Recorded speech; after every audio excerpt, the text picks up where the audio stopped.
hired. The script was not used. It was completely rewritten, but he was hired anyway as the first full-time continuity writer in New England. Patricelli's creativity was the guide for many of the station's most popular shows, like Quiz of Two Cities, Mind Your Manners, Songs from New England Colleges, and more. Over the course And 10. Patricelli held various management roles. In May 1978, he was named chairman of the board of the 1080 Corporation, a position he held until his death in 1982.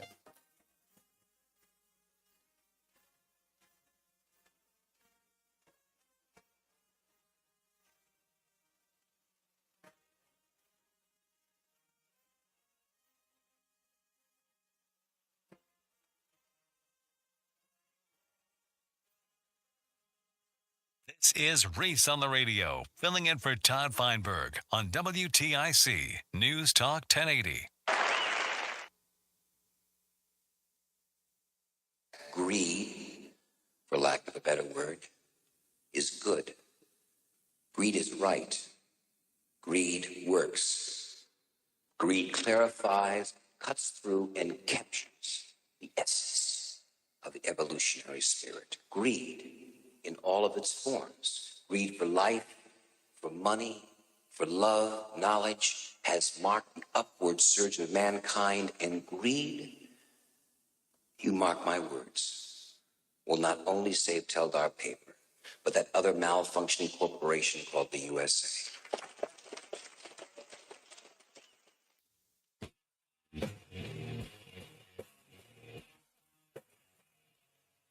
Yeah.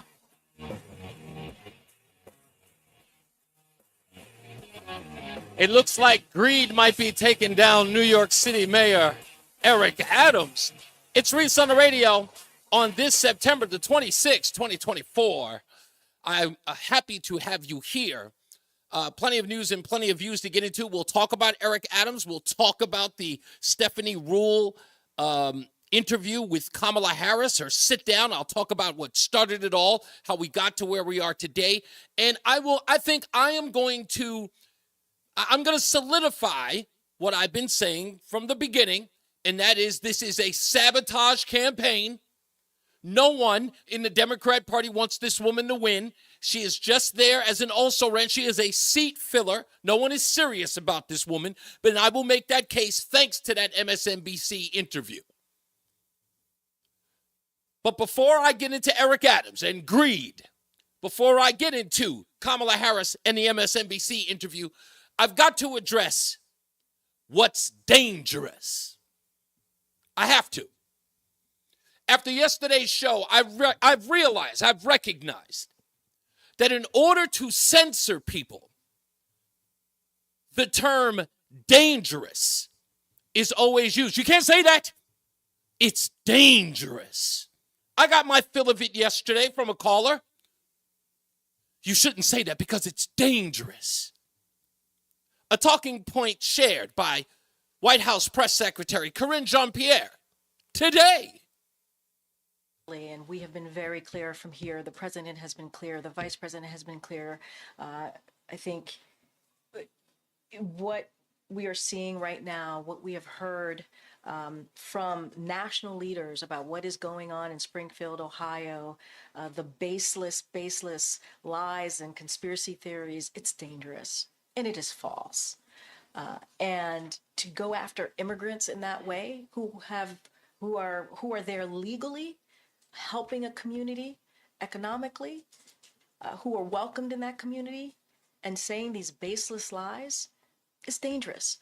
Oh, it's dangerous. First of all, when anyone from the left tells you that it's dangerous, you're telling the truth. But remember, what people are saying, conspiracy theories, these are the things that are dangerous. We must recognize that they are dangerous. Well, what does that mean? It's dangerous because what will happen? They never seem to tell. But it's dangerous nonetheless. What am I in danger of? Why so coy about what the danger is? Well, I'd like to ask a couple of questions about dangerous. When is it going to be dangerous to call pro-lifers people who want to control women's bodies? When is that going to be considered dangerous? When is it going to be dangerous to call white people privileged?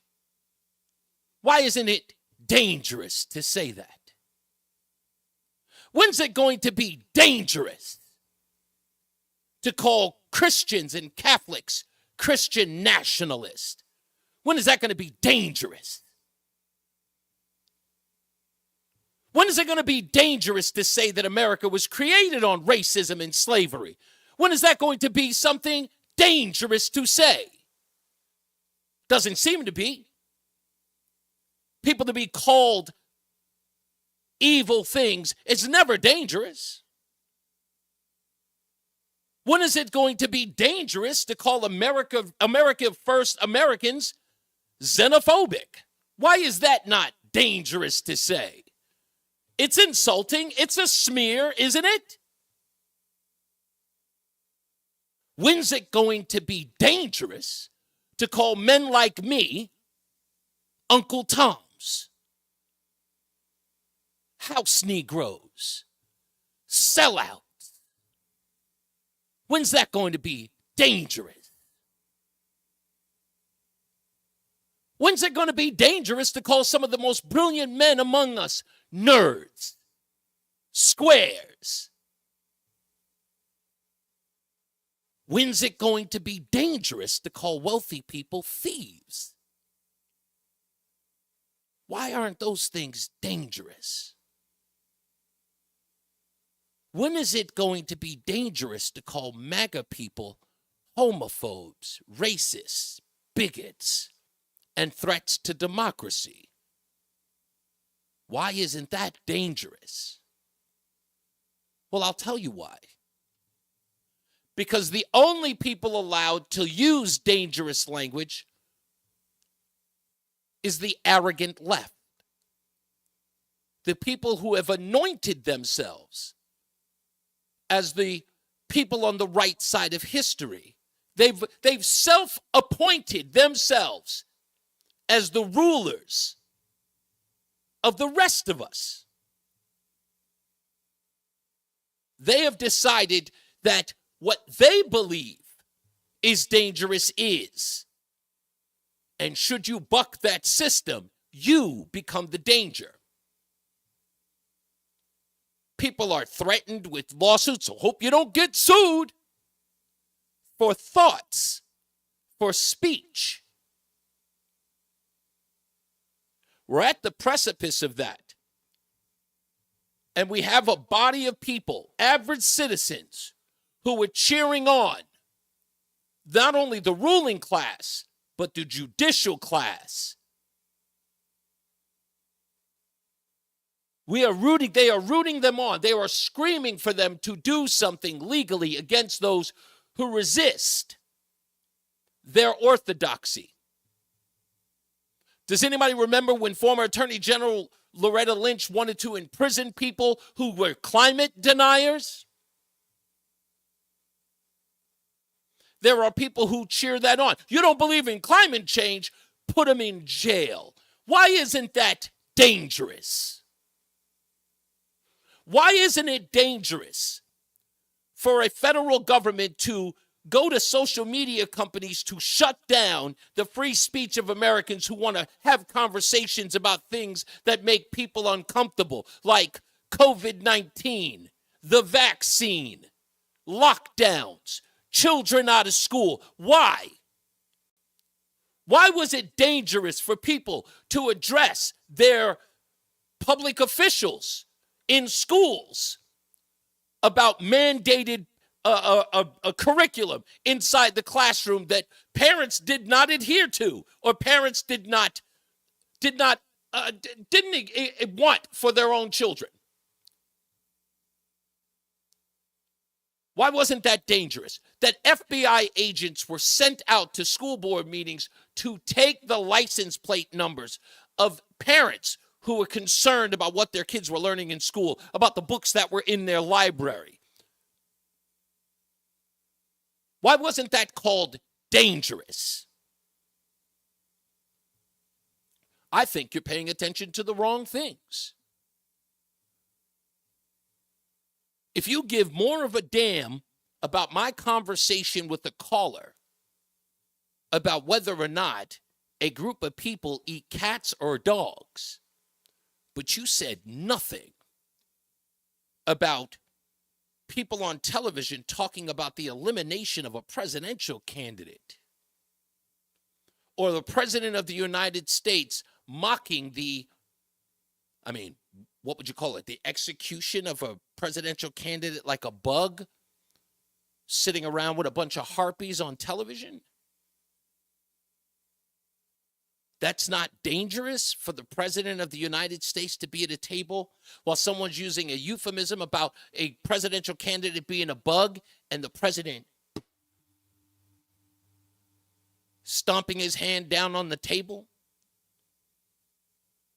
These things aren't dangerous. You're so concerned. I think you're selective. That's why I don't take anything you say into consideration. None of it's dangerous. You just want to control speech. It's in you. That totalitarian nature is in you. It's embedded in you. For some of you, it's human nature. I get it. If you can't rule, serve. I totally understand it. I find it awkward that people would do that, but that's where we are. So I just wanted to share with you my personal view on what is dangerous. The things that are dangerous in this country today are things that we should be fighting for. And when people start telling you that it's dangerous to have a discussion about them, you're on the right road. Never stop. Don't let them scare you or intimidate you, because they will try.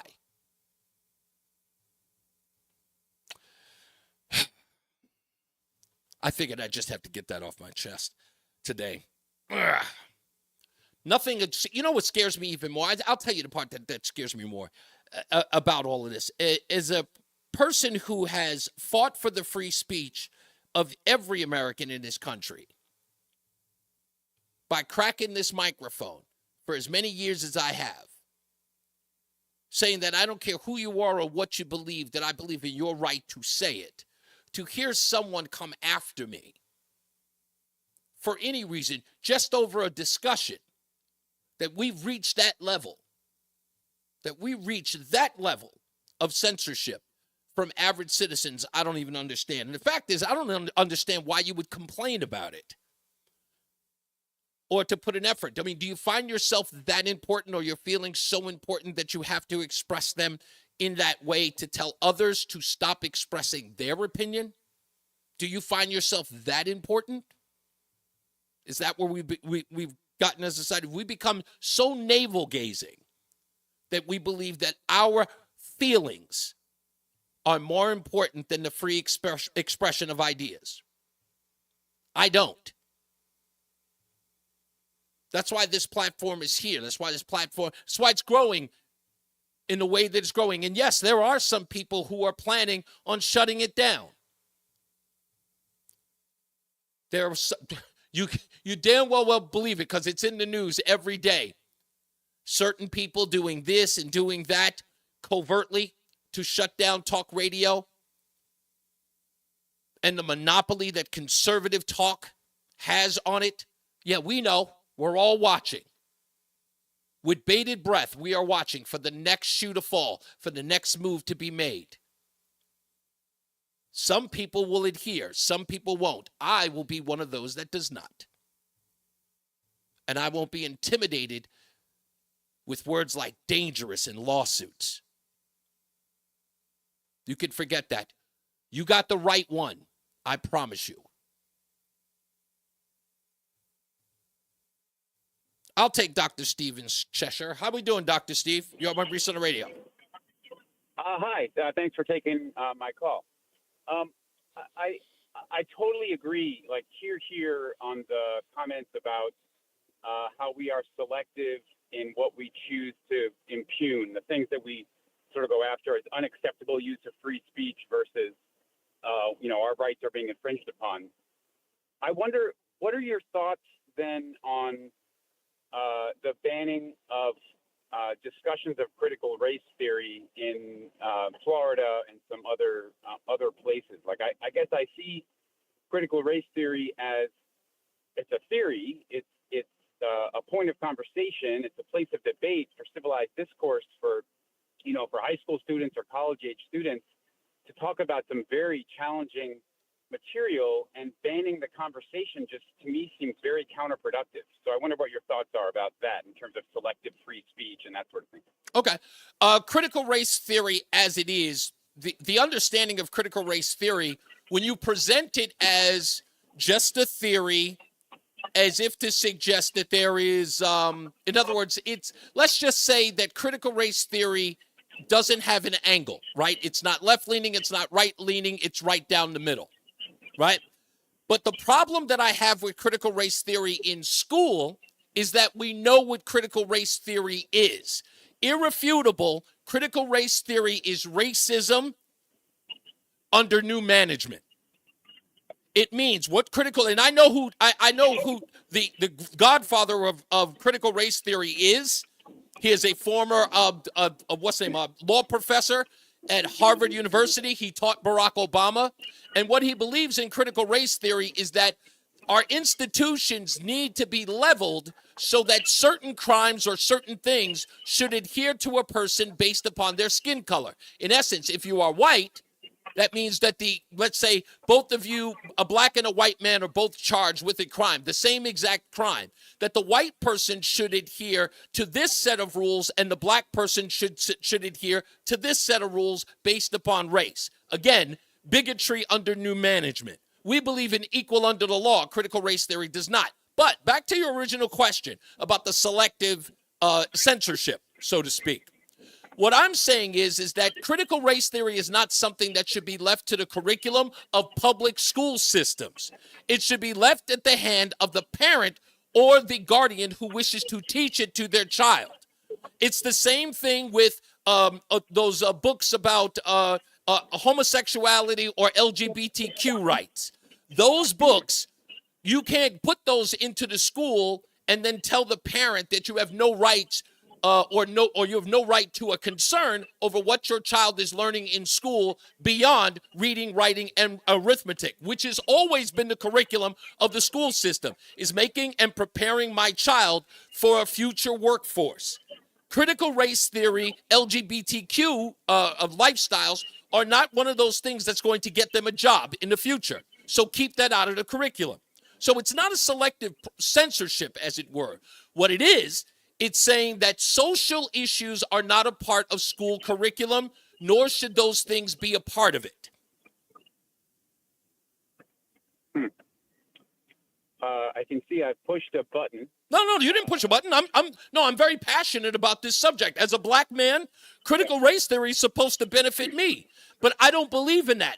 It doesn't matter that I'm a black man. I believe that critical race theory suggests that a person should be dealt with based upon the color of their skin. They should be spoken to. They should go through life. No, that's not equal under the law. I like equal under the law. Therefore, I'm not looking at your race or your background as a means to either give you preferential treatment or for you to be treated as a whole.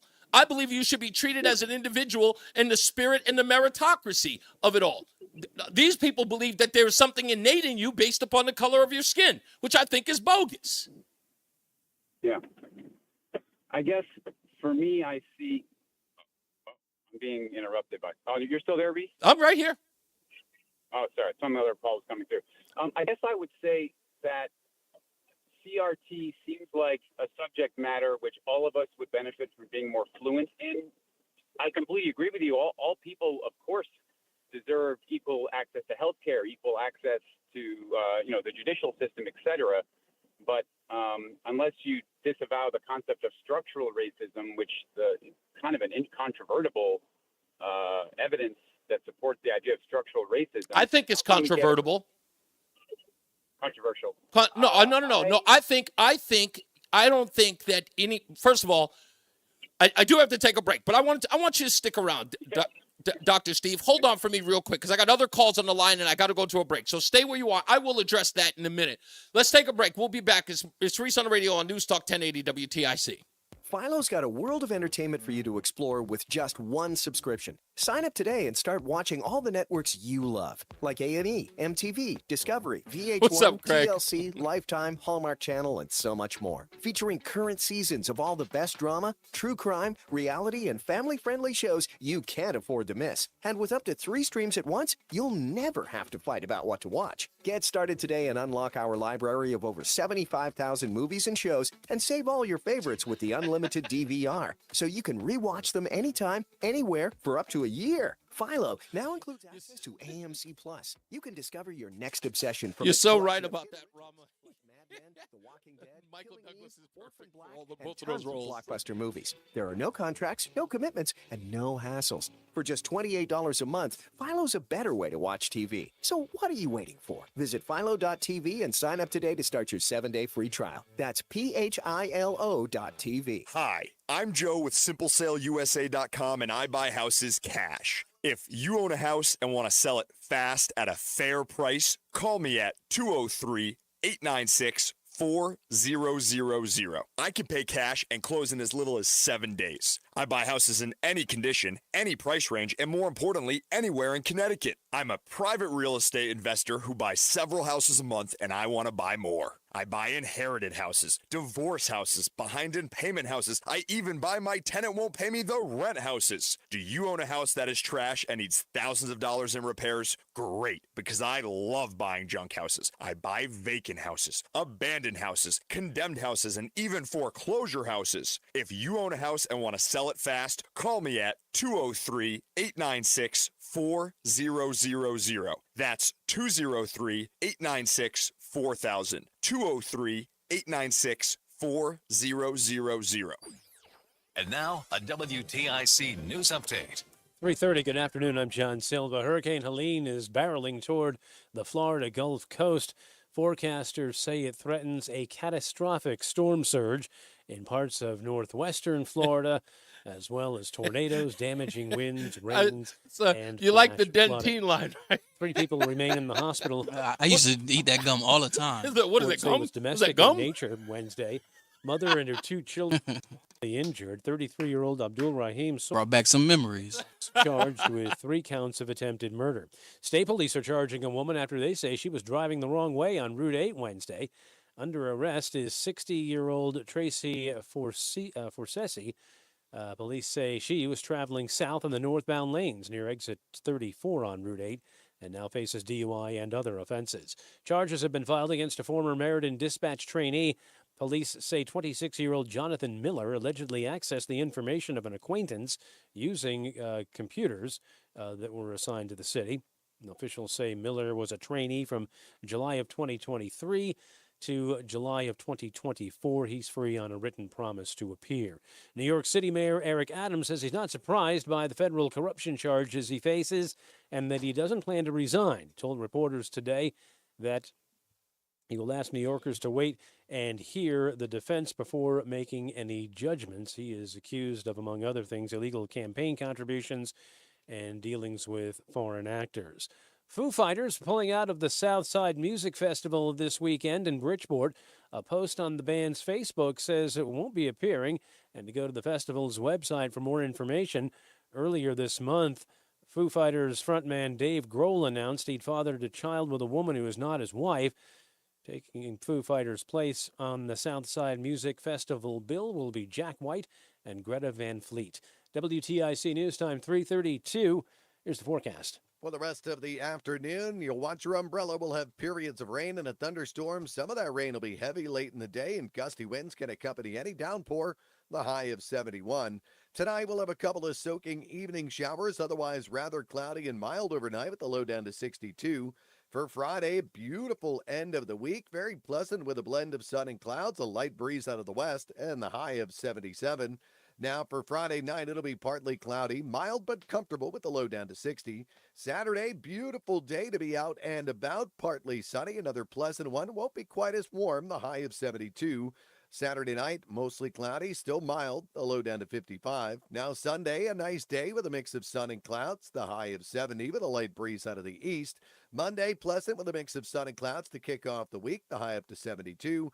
Then Tuesday, you'll want the umbrella, periods of rain, the high 69. I'm meteorologist Jason Caterina in the WTIC Weather Center. A few incidents out here at the WTIC 24-hour traffic network in New Britain. Rollover still being worked on 84 West between exits 37 and 36 with the right lane closed. We also have congestion down in Middletown on 91 North between exits 18 and 21. Right lane's closed there due to a two-vehicle crash. In Naugatuck, there's a two-vehicle crash, Route 8 South between 28 and 27 in the right lane. And in West Haven, Route 34, also Derby Ave, westbound side, you got one lane closed there between Forest Road and Central Avenue with some wires down. For these stories and more, go to WTIC.com. I'm John Silva, WTIC 1080 News. Start your day with all the latest sports information. Matt Soroyce has updates from the Cordell and Cordell Sports Desk at 15 and 45 past every hour. Only on WTIC News Talk 1080. With fall around the corner and everyone back to their busy routines, finding time for dental care can be tough. Columbia Implant Center in Manchester is open 7 days a week with late hours. Get the care you need when it's convenient for you. Call 860-730-6030 or ColumbiaImplantCenter.com. Hi, this is Carson Daly, inviting you to be part of Odyssey's mental health initiative, I'm Listening. As a dedicated mental health advocate, it is my great honor to again be hosting this awesome 2-hour special, along with Dr. Alfie and Katie Neal, as we engage in this very meaningful conversation. Connect with us right here for I'm Listening. Tonight at 7 p.m., right here on WTIC News Talk 1080, sponsored locally by Amplify. Isn't it time you thought about an estate plan for your family? Estate planning attorneys help prioritize and carry out personalized asset protection strategies. The law firm of Brown, Payne, Dearest & Scott has served the legal needs of individuals and their small businesses since 1977. Our experienced estate planning team is ready to help. With Brown, Payne, Dearest & Scott, you get more than a lawyer, you get a law firm. Visit us at bpslawyers.com. Nancy Tanucci approved this ad. We hear a lot from our patients after we've successfully treated their erectile dysfunction. But one thing we hear the most is, why didn't I get treated sooner? This is Dale for Northeast Men's Health. And if you're suffering with ED and all the emotional and relationship problems it causes, don't wait. Call us today. ED is simply a medical condition like any other. And for most men, it's fully treatable, which means you can get your sex life back. And I'm not talking about sex that's just okay, by the way. I'm talking great sex, with the ability to enjoy intimacy without the anxiety that affects so many men who have ED. In fact, you might even find you're performing like you haven't in years. In Northeast Men's Health, we're ED experts. We've treated thousands of men with protocols that are successful in well over 90% of cases. And we have a variety of treatments and treatment combinations so you get the one that's right for you. So stop waiting and call us. Your first visit includes blood work, a medical consult, and if medically advised, a test dose. And if that test dose doesn't work in the office, your visit is free. Call 800-930-5956. That's 800-930-5956. Or go to northeastmenshealth.com. Imagine your team always looking and feeling their best in high-performance technical workwear. Cintas can make it happen. They have garments for almost every job imaginable. And with the Cintas Workwear program, you get freshly laundered garments delivered every week for everyone on your team. Great garments without the bother of laundry. That's a real perk for employees. Find out how Cintas can boost team image and morale. Visit Cintas.com. Oh, I'm ready! And get ready for the workday. I got my together. I got my together. I got my together. Just say it. You can get your shots together too. Your COVID-19 shot and your flu shot at the same visit as recommended by the CDC. I got my shots together. Ask your healthcare provider about getting this season's COVID-19 shot when getting your flu shot if you're due for both. Are you getting your together? Sponsored by Pfizer. Buying a home is one of the biggest financial decisions you'll ever make. Before you tour a home, the real estate professional you're working with may ask you to sign a buyer's agreement, which describes the services you'll receive, each party's role and responsibilities, and how your agent will be compensated, all of which you'll want to discuss with them up front. So work with an agent who's a realtor, Realtors are members of the National Association of Realtors with a duty to honestly represent you and put your interests above their own, because that's who we are. Paul's new drone startup just lost its most genius computer scientist. We just lost our best genius to some new genius who's got a genius new idea.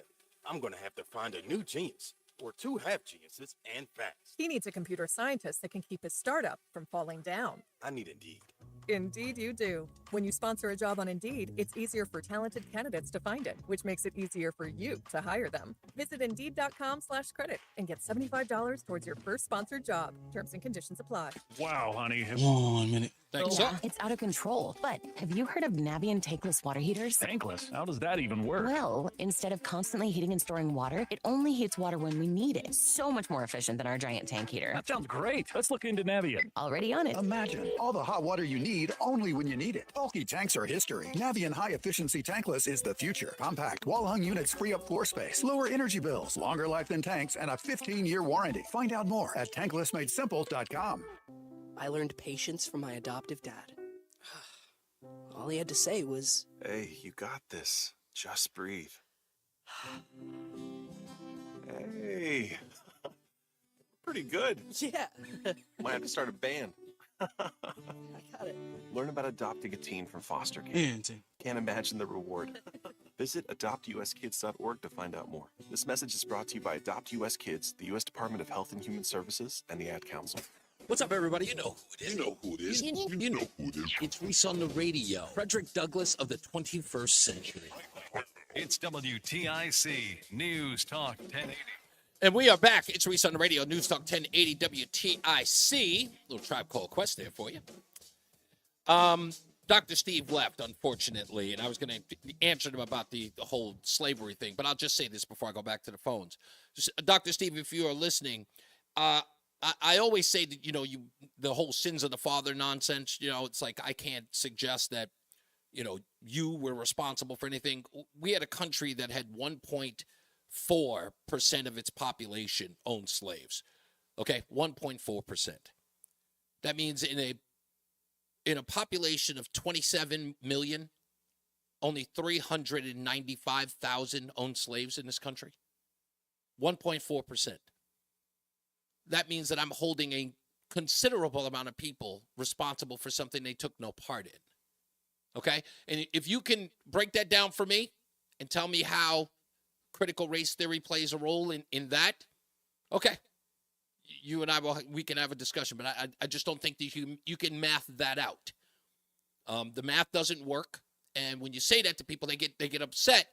Because what you're supposed to do is you have to blame everybody for something. And again, I got 27.1 million people who are not slave owners, and I got to take 395,000, and I got to spread out their guilt to the other, 28, 26 million? I don't see how you do that. Anyway, back to the phones we go. White Mike, what's going on, big guy? Hey, buddy, I figured I'd call you while I still have power. Okay, yeah, because I know it's barreling down on you in the Tampa Bay area. Yeah, it's going to skirt us with the dirty side of the storm. We're going to get some wind and rain and storm surge for the fools who live on the water. Wow. But anyway, so we need to establish before I say what I'm going to say that you and I are personal friends. Yes. Right, and we've been friends for a long time, not just radio caller. We talk on the phone. No, we're buddies. I mean, 14 years now. So people like Dr. Saylor, it was Saylor, right? No, that was Dr. Steve. Dr. Steve. He annoys me with his blanket acceptance of the propaganda he's been taught regarding CRT. Well, yeah, he says that it's beneficial. He sees it as beneficial for everyone, therefore taking it on its face as fact. Well, it's not balanced. Mm-hmm. A theory should be challenged with facts. Exactly. And a counterpoint should be produced, and there's no counterpoint. Right. Can you imagine the outrage if some college offered let's just call it critical black theory class, right, that laid out in detail the negative effect that a majority, and I'll say majority because I'm going to go to the W.E.B. Du Bois theory of the talented 10. Yeah. The majority of the black community has had upon the nation of America. If someone presented facts not theories, but facts, and showed what happens to cities when they transition from majority white to majority black, which you can prove over and over again ad infinitum, people would lose their minds. Right.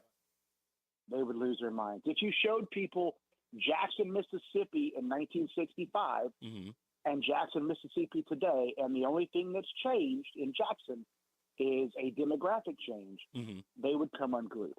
So I'm tired of being blamed for what happens when our society gives black people free reign and self-dependence, I guess is the word.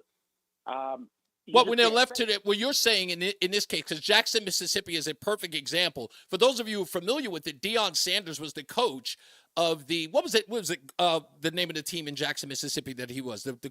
Jackson State. Jackson State, yes, Jackson State. Yeah. He was, right, the historically black college.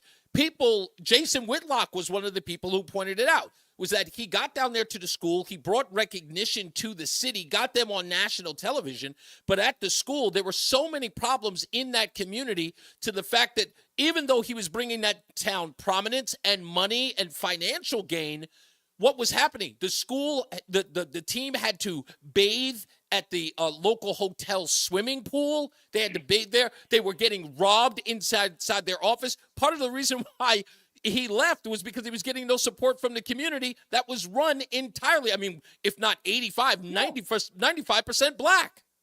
Jackson is so bad that that's where the capital, Mississippi, in case people don't know, that's the capital. Yep. The state police are going to take over the city, and the state is going to take over appointing judges in the city. Yep. Because the voters there are so incompetent and uneducated that they vote in the worst possible judges who eschew all semblance of law and order and civilization. Right. In essence, they were only exacerbating a problem that they only had. And again, this was another fine example of what happens in Baltimore, during Freddie Gray. It was incredible because in Baltimore, they were screaming Freddie Gray and the city of Baltimore is racist, but you had an attorney general who was black, a chief of police who was black, a mayor who was black, like everything, the leadership, elected officials, all 100% black. But yet, and in fact, the police officers who were accused of killing Freddie Gray, I think a third of them, if not 2/3 of them, were minorities. Well, you remember the guy was at Mississippi where he was beaten to death by a bunch of cops? Oh, that was in Memphis, Tennessee. Yeah, in Memphis. Because he was dating the ex-girlfriend, the girlfriend of one of the ex-girlfriend of one of the cops or some nonsense. Mm-hmm. So I don't want to get into why it is, because if I start saying why it is, people get upset. But it just is. It's an indisputable fact. And critical race theory doesn't take into account any sort of responsibility for the way things are. Exactly. Now, it also doesn't take into consideration the fact that under segregation, and you and I have talked about this, black people were happier and more successful. This was actually the argument that Byron Donalds got into when he was talking about African-American communities under Jim Crow. Yeah. Which was also considered dangerous. And I mean, again, it's not so much that saying it's not, you can separate the two. It is not one and the same. No one is suggesting that Jim Crow or segregation were good things.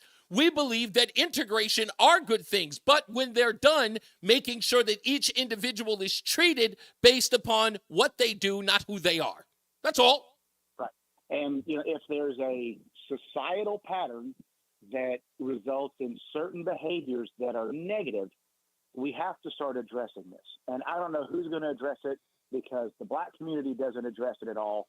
You and I have talked in the past. Indeed. Every black community knows who the bad apples are. They know. They know who's selling drugs. They know who the bangers are. They never do anything about it. It's what I said. Call the police. It's what I said to Black Lives. It's what I said to Black Lives Matter when they called here. When they called for the police department, to weed out their bad apples, my response to the black community is, you first. It's not that hard to burn down a crap house. I'm just saying. Mike, I gotta go. Thank you, yes, as always. Patty's in Naugatuck. How are you, Patty? I've got 3 minutes for you, Patty. How are you? Okay, good. Thank you so much, Reese, for taking my call. I'm going to talk fast, too. I'm going to just say to your last caller, too, justice should always be blind. That's right.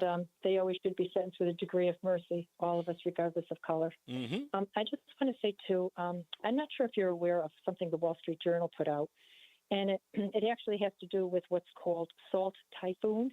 The Chinese government, and this is, again, two sets of rules, but I'm going to go farther and say the results of policy by two different administrations. One protects the country, and the other one I'll read about. The Chinese government linked hackers. They broke into the United States internet service providers in recent months, according to the Wall Street Journal. And the hackers, in another issue, this hacking campaign is called Salt Typhoon. Okay. And reportedly, it's established a foothold with the infrastructure of the cable and broadband providers that would allow to access stored communications data to launch a damaging cyber attack. Investigators looked into this, and they gained access to the Cisco systems routers, and Microsoft is also probing the breach. Gordon, wait a minute. Wait, I got to stop you, Patty. Are you saying that this may have been? Are you saying that this may have been affiliated with that breach that took down the airlines a couple of months ago? I'm not actually saying that. I'm just saying what they were allowed to do under the Biden administration. And this part is really important. President Trump had an executive order in place that banned China from getting anywhere near our infrastructure grid. And on the first day in office, President Biden reversed that executive order. That's interesting. This was written by Jordan Chain. And actually, it's a very important article. The article came out from the Wall Street Journal, but he commented on it. So here's again, results of two different policies. Yeah. President Trump just has to recite his policies and compare and contrast the results of them. One is detrimental to the American people, and the other one might ask, why are so many privileges being given to China that takes away freedoms and threatens the United States and all the people of this nation? Patty, I think we can answer that without even trying.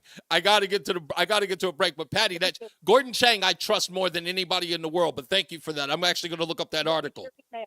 Look at your email. Oh, you sent it. Okay, beautiful. Thank you. Oh, as always, Patty, thank you so much. We'll take a break. We'll come back. More of your phone calls, more news, more views when we return. It's Reese on the Radio on NewsTalk 1080 WTIC. Caring makes all the difference. Experience the care at the Bradley Home and Pavilion, where community and caring go hand in hand. As you arrive, a newly remodeled and updated facility awaits you with all of the amenities to provide a place of comfort, security, and peace of mind. The Bradley Home and Pavilion is the place to thrive and have fun. While the space has changed, a commitment to the best quality of life remains the same. The Bradley Home and Pavilion, where community and caring go hand in hand. Experience the care at thebradleyhome.org. A successful retirement doesn't just happen. It requires a plan that is custom built to suit everyone's individual financial situation. Every Saturday at 3, we share vital information on how to build and live a successful retirement. It's On the Money with Jay Dorso. Retirement strategies on building income and proper protection from the pitfalls and the latest news in the retirement universe. On the Money with Jay Dorso, 3 p.m. this Saturday on WTIC News Talk 1080. Did you know you can use your own body's healing properties to revitalize your achy joints and get real lasting joint pain relief? I'm talking about advanced regenerative medicine at QC Kinetics. If you're tired of arthritic pain, whether it's knees, hips, back, or shoulder, this is something you need to check out. And the consultation, by the way, is totally free. It's called regenerative medicine, and the local medical professionals at QC Kinetics are experts in these amazing treatments, and thousands across the country have benefited from it. You can enhance your joints, improve mobility, get back to doing the stuff you love without pain, without drugs, without surgery or downtime. You got to give them a call. The consultation is totally free. They are the nation's leader in this type of medicine. So give QC Kinetics a call. They're in Avon, they're in New Haven, and they're now in Glastonbury as well. It's 860-440-PAIN. Again, 860-440-PAIN. The company is QC Kinetics. That consultation is free. And that number, one more time, is 860-440-PAIN. Do you have three? One minute. Your current trophy wife wants a life insurance policy 3 times the size of the policies you had to purchase for your previous mistakes? If so, you need to call Big Lou, a term provider, 800-511-3535. Big Lou is intimately familiar with your problems, and if you're 50 or 60 years old and in reasonably good health, a $1 million policy should only cost about $100 to $200 per month. Big Lou may have a solution for your previous policies as well. You may even save enough money to lighten the load on your new $1 million policy. Remember, call Big Lou. He's like you, except he's only on number 2. Call Term Provider, 800-511-3535. That's 800-511-3535. For $1 million in term life insurance that you can live with, call Big Lou at 800-511-3535. You're listening to Reese on the Radio, filling in today for Todd Feinberg on WTIC News Talk 1080. Stay locked in. Reese on the Radio is on WTIC News Talk 1080. We can actually go into a little bit of a phone call. Why not? Let's go with Rob in Meriden. How we doing, Rob? Good. I appreciate you picking up the call. I was just thinking about your, on hold or whatever, listening to other people. Mm-hmm. Some things are disproportionate with the, like years ago, they had like the crack cocaine. Mm-hmm. If you got caught with crack, you're black, you're going to jail for 1 million years, whatever. Mm-hmm. You're white, you're a judge, you're a cop, whatever. You're a politician. You get caught with the white stuff, but it's powder. Mm-hmm. You get a slap on the wrist. There was a disproportion. There was a disproportion in that, Rob. And again, the one thing that I've always pushed back on that, right, was that in New York City, that was one of the biggest arguments I heard, right, was that if you were white and you had powder versus if you had cocaine and you had crack cocaine and you were black, that there was a disproportionate amount of time in which you did, right? Blacks did more than whites, okay? But the part that I never seemed to understand and no one ever would bring up is who the prosecutors were and who was the one who sanctioned, if not asked, for stiffer penalties for those crimes. People forgot that not only liberal politicians, but the black community leaders wanted stronger penalty for drug dealers in their communities. No one ever brings that up. Charlie Rangel. Yeah, well, the dealers don't get in trouble. It's only the No, buyers, exactly. That's right. But guys like Charlie Rangel were one of the people. I think he's gone now. Charlie Rangel was one of the people who was in Harlem talking about stiffer penalties for people who were selling crack in the community because he thought having a zero tolerance policy would deter people from selling crack cocaine in the community. No one ever mentions the black community leaders who were fighting for that, much less the people who are writing in the black newspapers up in Harlem, whom people I've met over the years. They were calling for stiffer penalties, but they put it on Reagan, which made no sense. Well, that was Nancy. It'd say no to drugs. And that's why, Koch said it's like, go to a insane asylum and leave and say, have a nice day to the people who are in the insane asylum. You don't say, hey, have a nice day, or just say no to drugs. But I would go back to what But I would go back to what White Mike said. And this is another argument that I also have with the black community. People saying it was like, oh, they brought crack into our community so we can sell it to each other and kill ourselves. And my first response to that is, okay, no offense, but like, are you that stupid? Like you knew that they were bringing a drug into your community to incarcerate you and you still sold it? Like, how about this? You can't, listen to me. If I'm a guy who's coming up to you and says, hey, if you sell this to your community, you could do 20 to 10. And you go, sure, no problem. Pfizer Pharmaceuticals buying all the stuff. It's from not the an Taliban, either or. Poppy. It's not an either Opium or. Poppy. What you're suggesting to me is that, and this is people don't recognize how bigoted. Pharmaceutical people could legitimately give you Rob, drugs. listen to what I'm saying. Listen to me. It is bigoted to suggest that blacks are too stupid to recognize. I'm not saying that. The white yes, people you are, because you're no. Yes, you are, because you're saying that it was infiltrated into their community and they didn't know any better. But how about the opium that opium poppy that's produced in Afghanistan, it gets produced to make oxycodone, and white people eat oxycodone, and they can't get the oxycodone. Yeah, what I'm suggesting to you is that it's a choice, so then they Rob. resort to heroin. Rob, what I'm suggesting to you is White that or it's a black, choice. it's- It doesn't matter. Exactly. That's my point. I got to go to the BPS traffic center with Mark Christopher. I know I got to stick with this, Mark. Sometimes it gets a little heated. Yes, it does. Turn on the AC Yeah, and there the you go. fans, man. As Nelly would say, it's getting hot in here. This traffic report is being brought to you by Cape Cod Fence. And if you're heading on the westbound side of I-84, you're going to see delays in Hartford as you approach the Bulky Bridge in East Hartford into the tunnel. Again, some more delays from exit 38 to 37 in Farmington from an earlier accident that is now clear. Eastbound side of 84, you're locked up a half mile before 46. Thank you so much, Patty. I really appreciate it. That means the world to me. Please like and share if you can. Again, 27 down to exit 28. And if you're traveling northbound 91, look for heavy traffic 18 in Meriden up to exit 20. In Middletown, we had an earlier accident up by exit 20. That is gone now. After that, good ride Cromwell up into Windsor. 291 eastbound slowing from I-91 over to the Bissell Bridge. 2 eastbounds moving well Glastonbury to Marlboro. 9 northbound slowing approaching Harbor Park to the Aragoni Bridge in Middletown.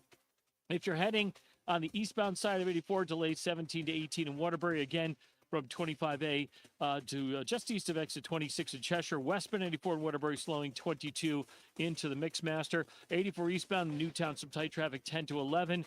And if you're traveling northbound on the Wilbur Cross Parkway, that looks good. Southbound Parkway, look out for an accident between 60 and the West Rock Tunnel. 95 South New Haven slowing Q Bridge down to 44 in New Haven. Traffic and weather together on the 8's WTIC News Talk 1080. Traffic brought to you by Cape Cod Fence. More than just fences. Cape Cod Fence Company in Canton has been Connecticut's premier fencing contractor since 1956. Quality craftsmanship, products that last for years, and the local team known for expert installation. Check us out at capecodfence.com. Cape Cod Fence Company. WTIC weather.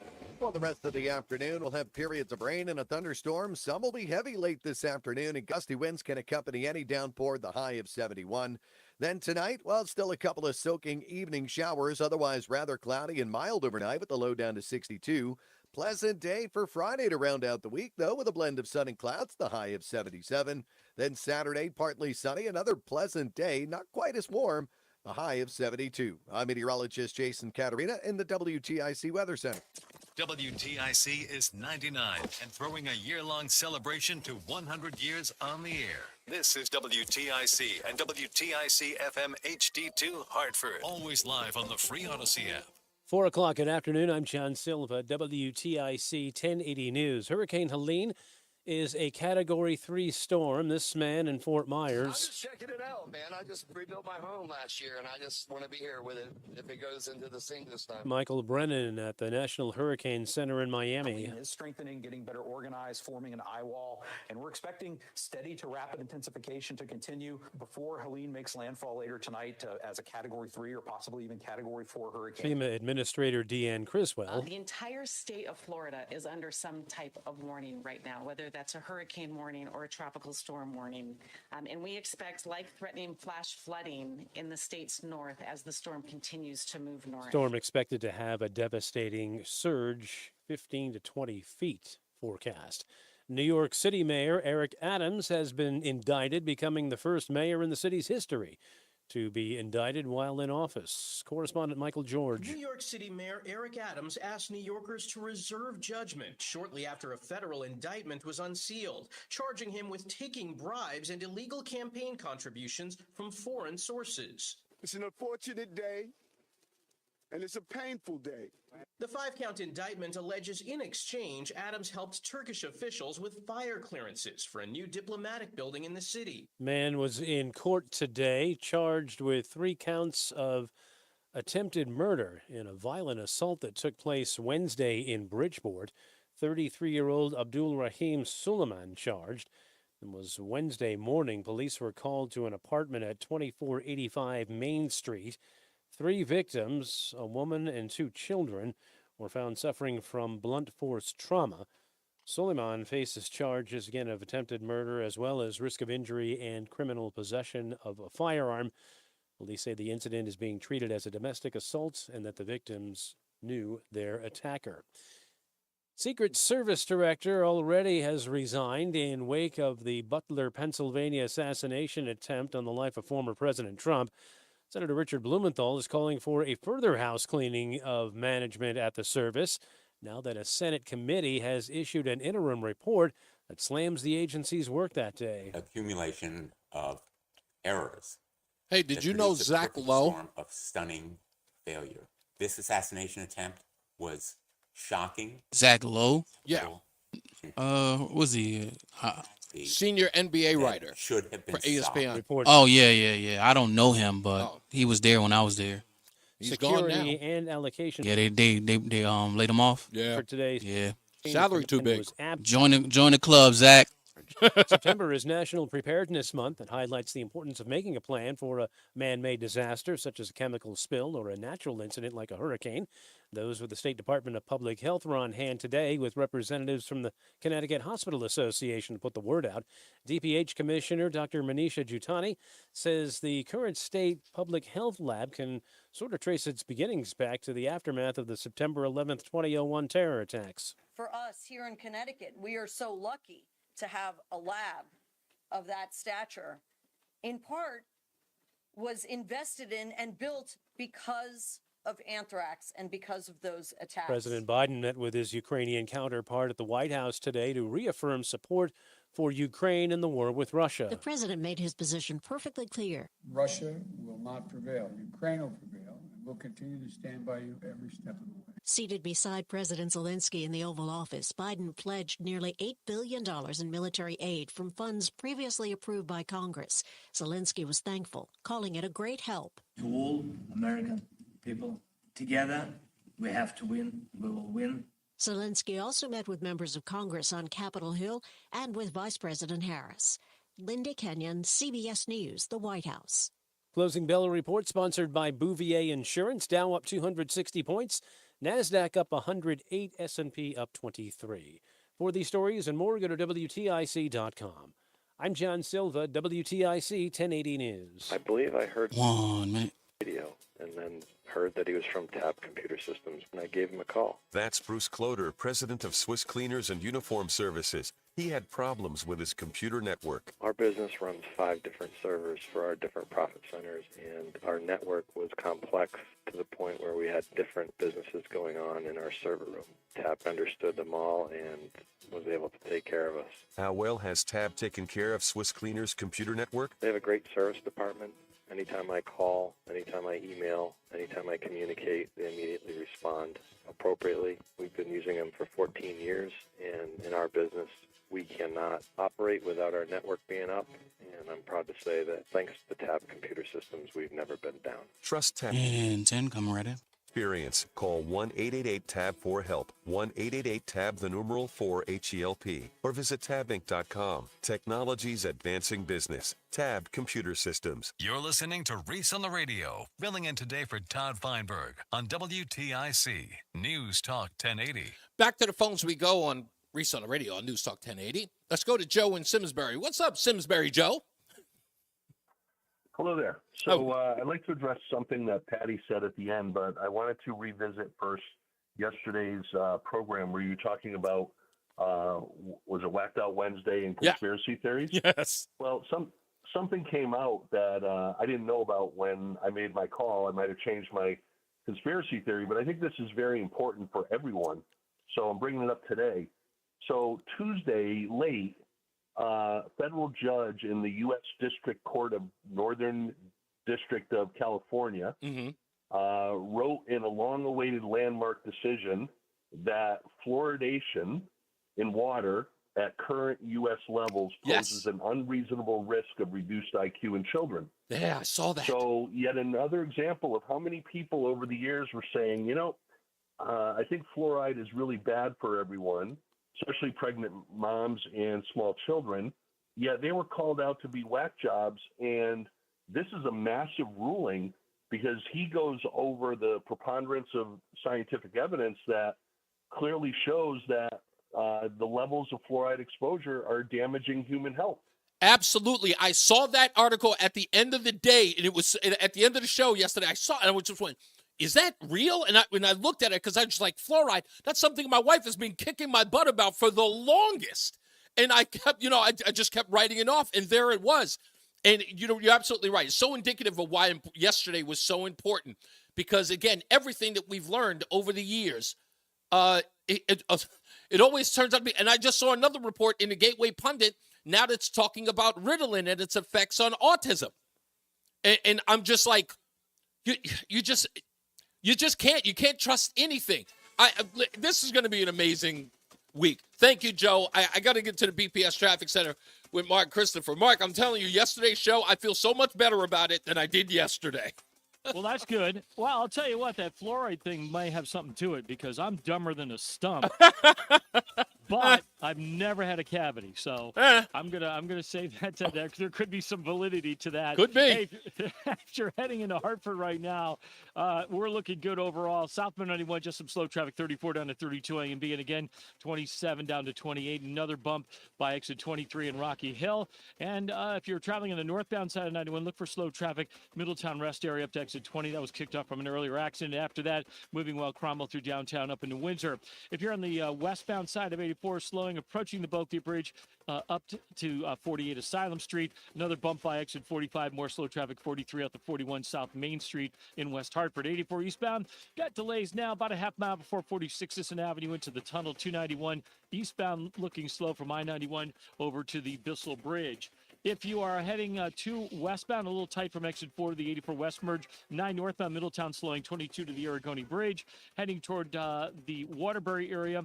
84 westbound, look for delays 22 into the Mixmaster. 84 eastbound slowing by 18, and again 84 eastbound slows from 25A up to exit 26 in Cheshire. 84 eastbound in Danbury slowing 3 to 5, again 84 eastbound slowing 10 to 11 in Newtown. Southbound on the Parkway, you've got delays from 61 into the West Rock Tunnel. 91 southbound slowing from 6 in toward the 95 interchange in New Haven, and 95 southbound delays Q Bridge to 44 in New Haven.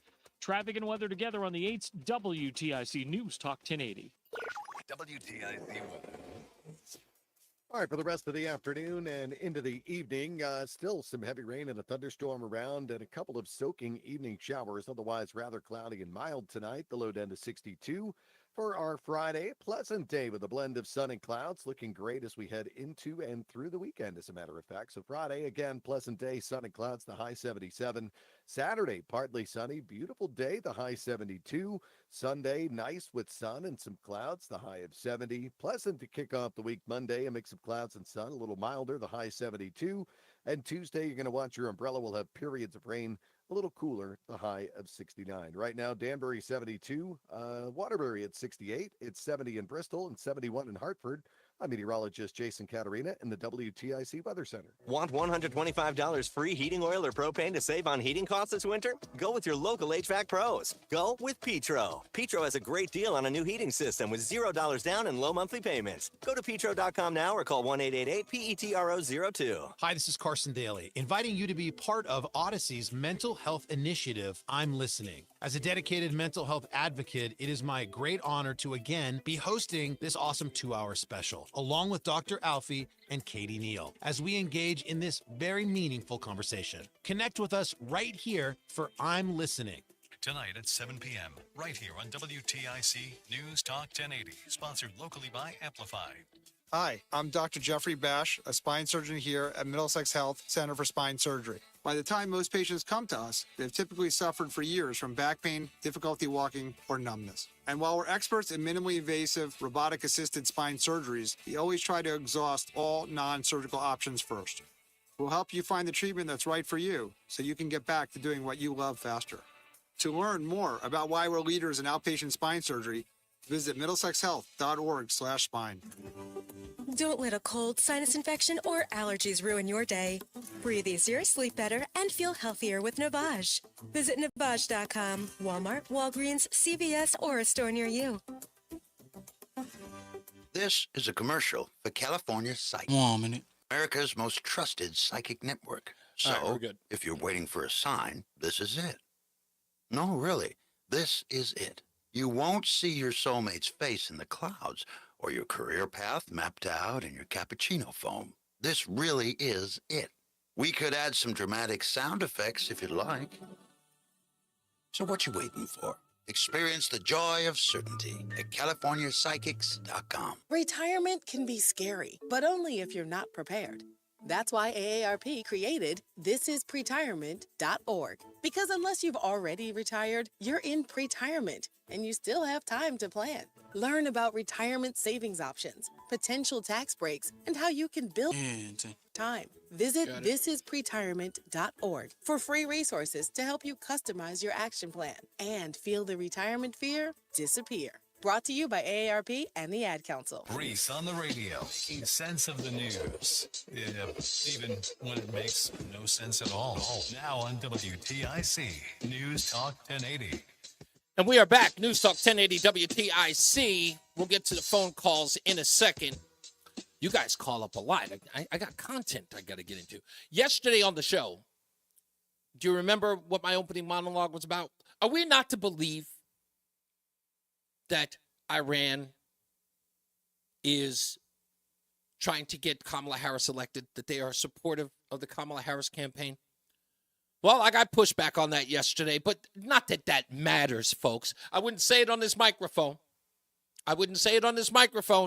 If there weren't facts behind it. And one of the things that I've always done on my podcast is I never go to the usual suspects. My liberal audience, you know who you are, and I love you. I really love you. I know that you will only take my word for it if I back it up with someone that you trust. So I've delivered. None other than Andrea Mitchell, as Russ used to call her, NBC News, said this. I want to ask both of you about the threat from Iran, credibly reported and confirmed by the community that Donald Trump was just briefed that there were new threats against him. We know about the former officials, and now he is another, and that this is a new threat. At this point, it is, I'm told, safe to conclude that Vice President Harris is favored by Iran. I want to ask both of you. I'm sorry. Is it me or did Andrea Mitchell have a hard time getting that out? It was almost like, it's like dragging her across the finish line. She couldn't admit it. It was driving her nuts to have to admit it, that Iran is in favor of Kamala. Of course they are. Andrea, don't you do the news? Her administration gave them millions, if not billions of dollars. What are you talking about? The surprise. So I just wanted you to get somebody you trust. Andrea Mitchell. NBC News. Telling you that's right. Couldn't believe it. Now, back to the phones we go. Jim is in Wellington. How are we doing, Jim? Reese, nice to talk to you. A couple of things. Real simple. Obama, how much money did he give Iran? You don't have to answer. We all know. We all know. Donald Trump, how much money did he take away from Iran? You don't have to answer that unless you want to. All of it. Know. All of it. Cut him down. Shut him down.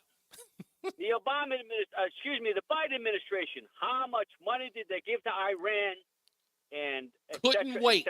Couldn't wait. In fact, went so far to just show you how bad this is. They went so far as to go to China to be the liaison to communicate with Iran. Yes.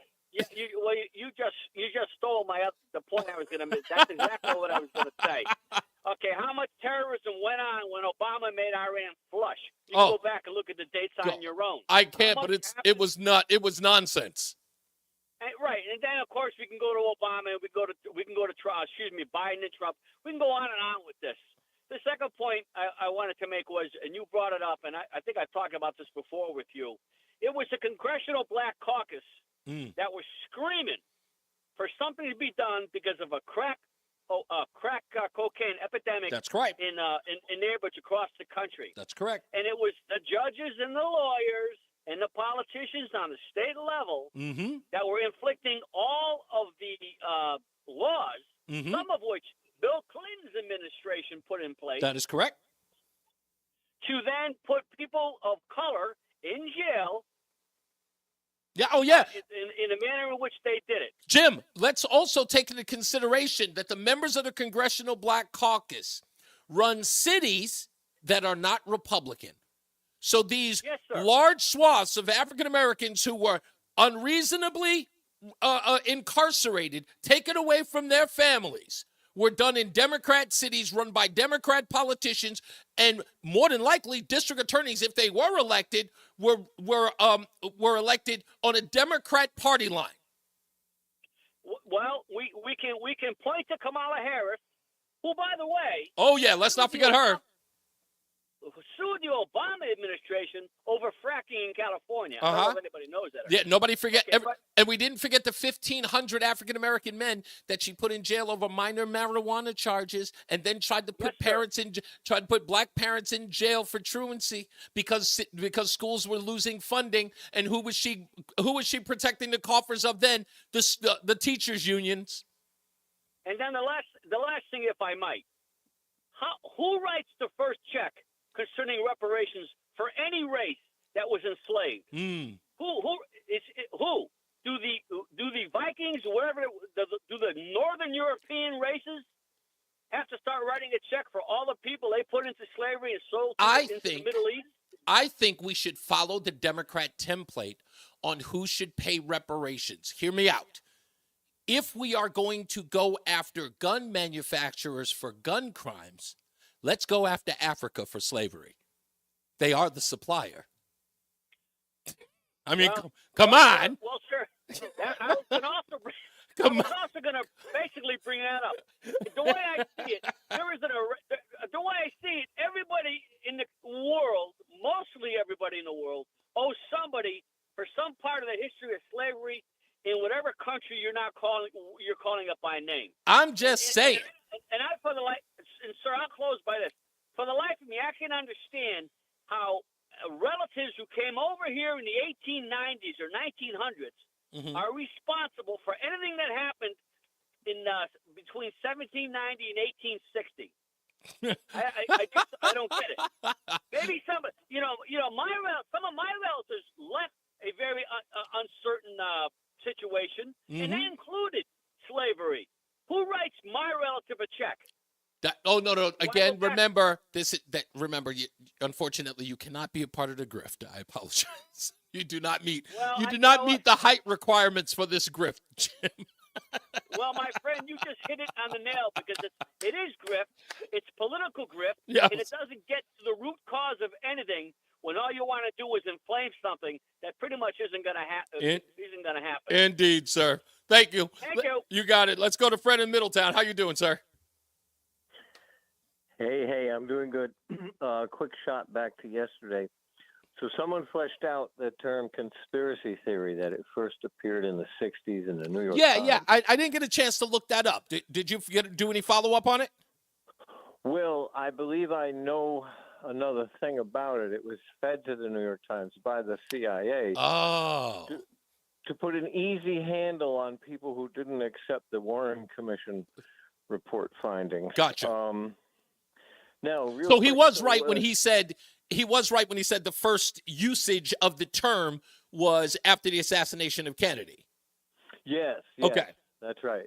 Prior to Kennedy, those two words weren't put together. Right. So just real quick, a general principle offered to explain phenomena. That's a theory. Now, so if like, let's say Bob did something, and I say to you, yeah, Bob did it, and I'll bet you that Jack put him up to it. Yeah. That's a theory about a conspiracy. Right. Jack talking to Bob, they conspired. Later on we'll conspire as we sit by the fire.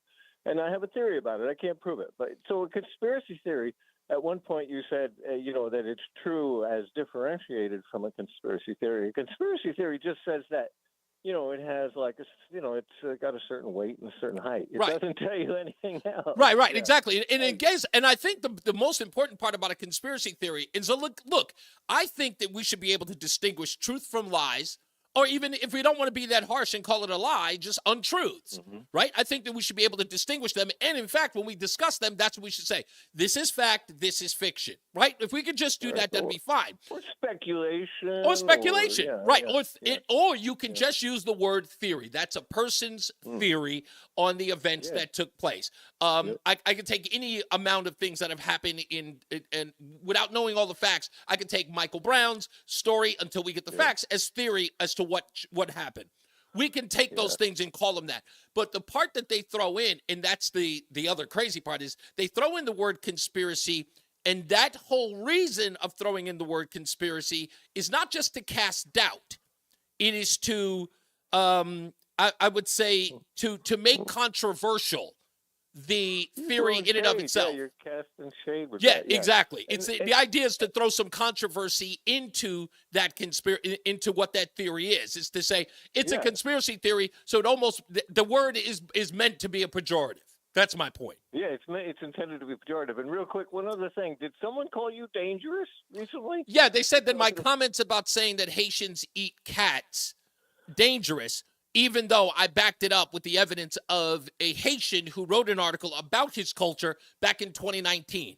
So people are suggesting that this year is the first time that there's ever been a suggestion about Haitians eating cats.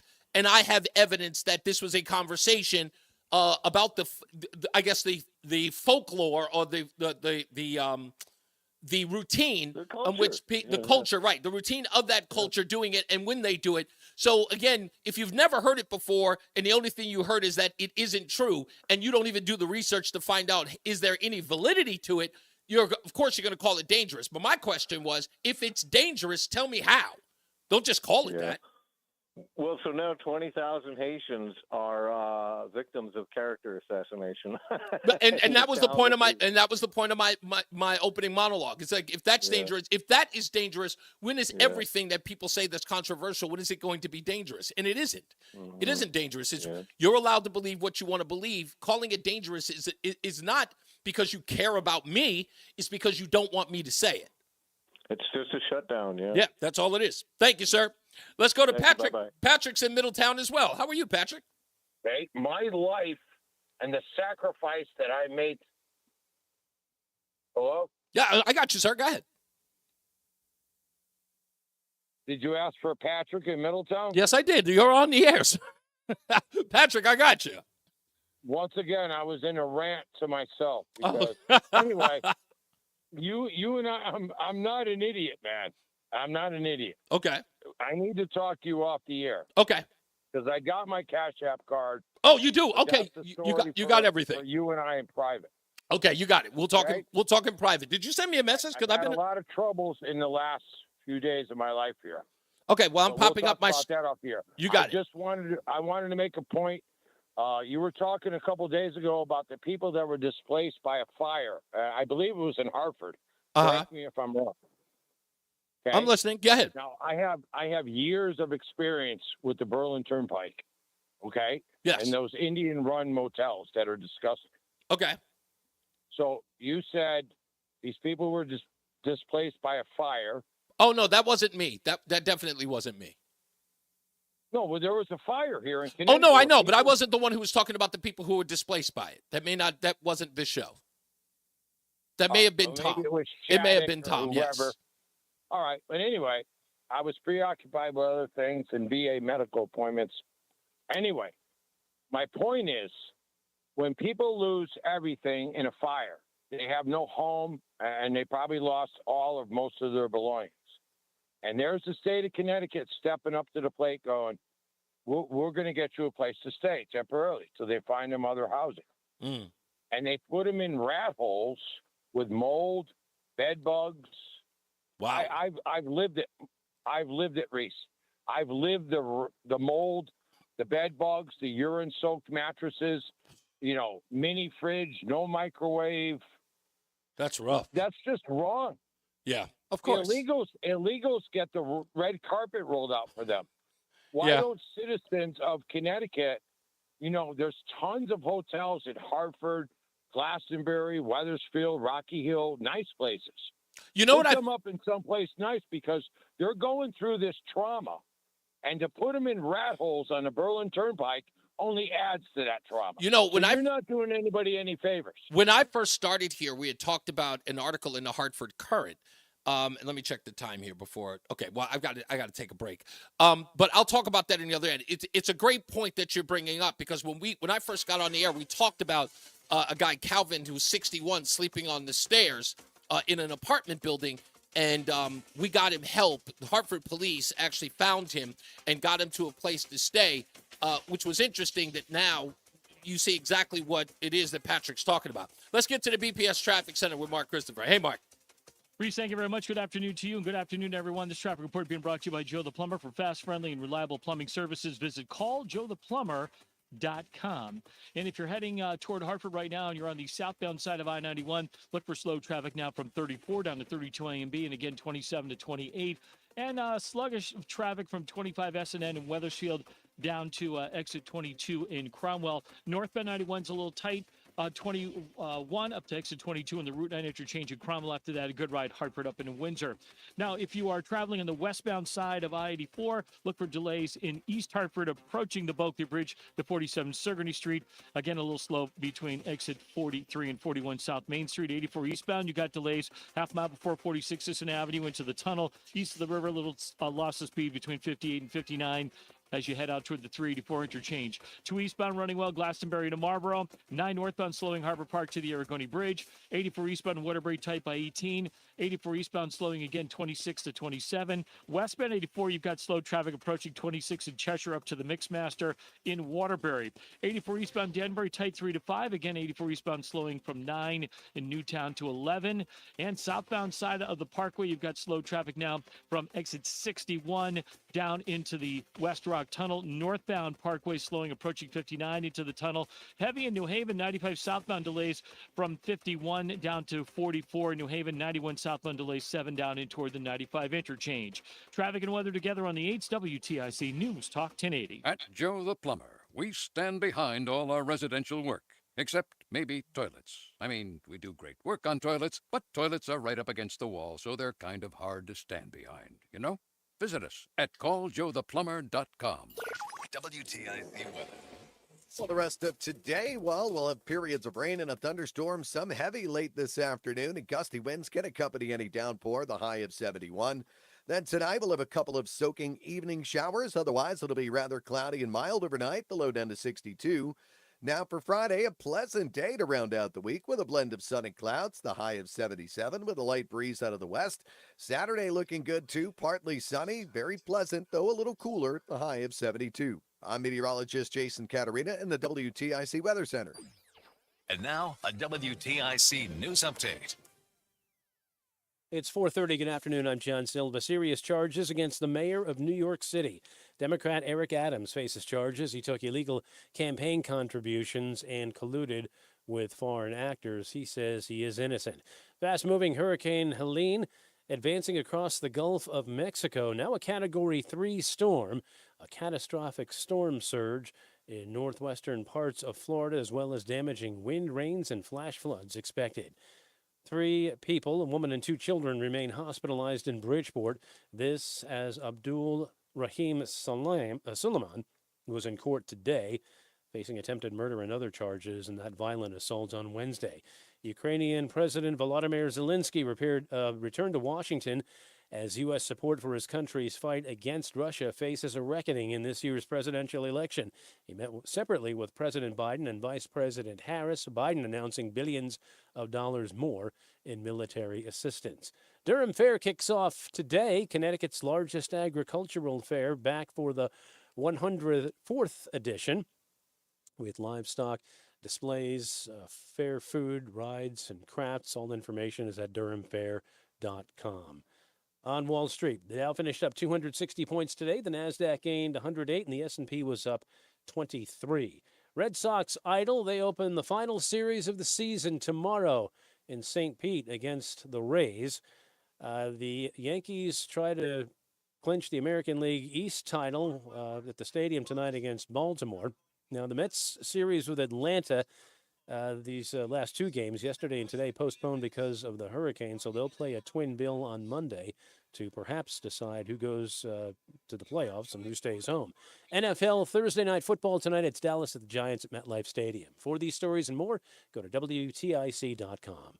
I'm John Silva, WTIC 1080 News. Men, here are some statistics about erectile dysfunction. First, half of men over age 50 have it, with even more of us affected as we get into our 60s and beyond.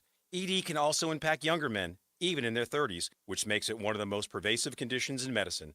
This is Dale for Northeast Men's Health, and statistics are one thing, but it's the emotional toll on relationships and the impacts on a man's confidence and self-esteem that are the true tragedies of erectile dysfunction. This is why you need to get treated for your ED, but where you get treated is just as important as getting treated, because who you trust for your health care is critical.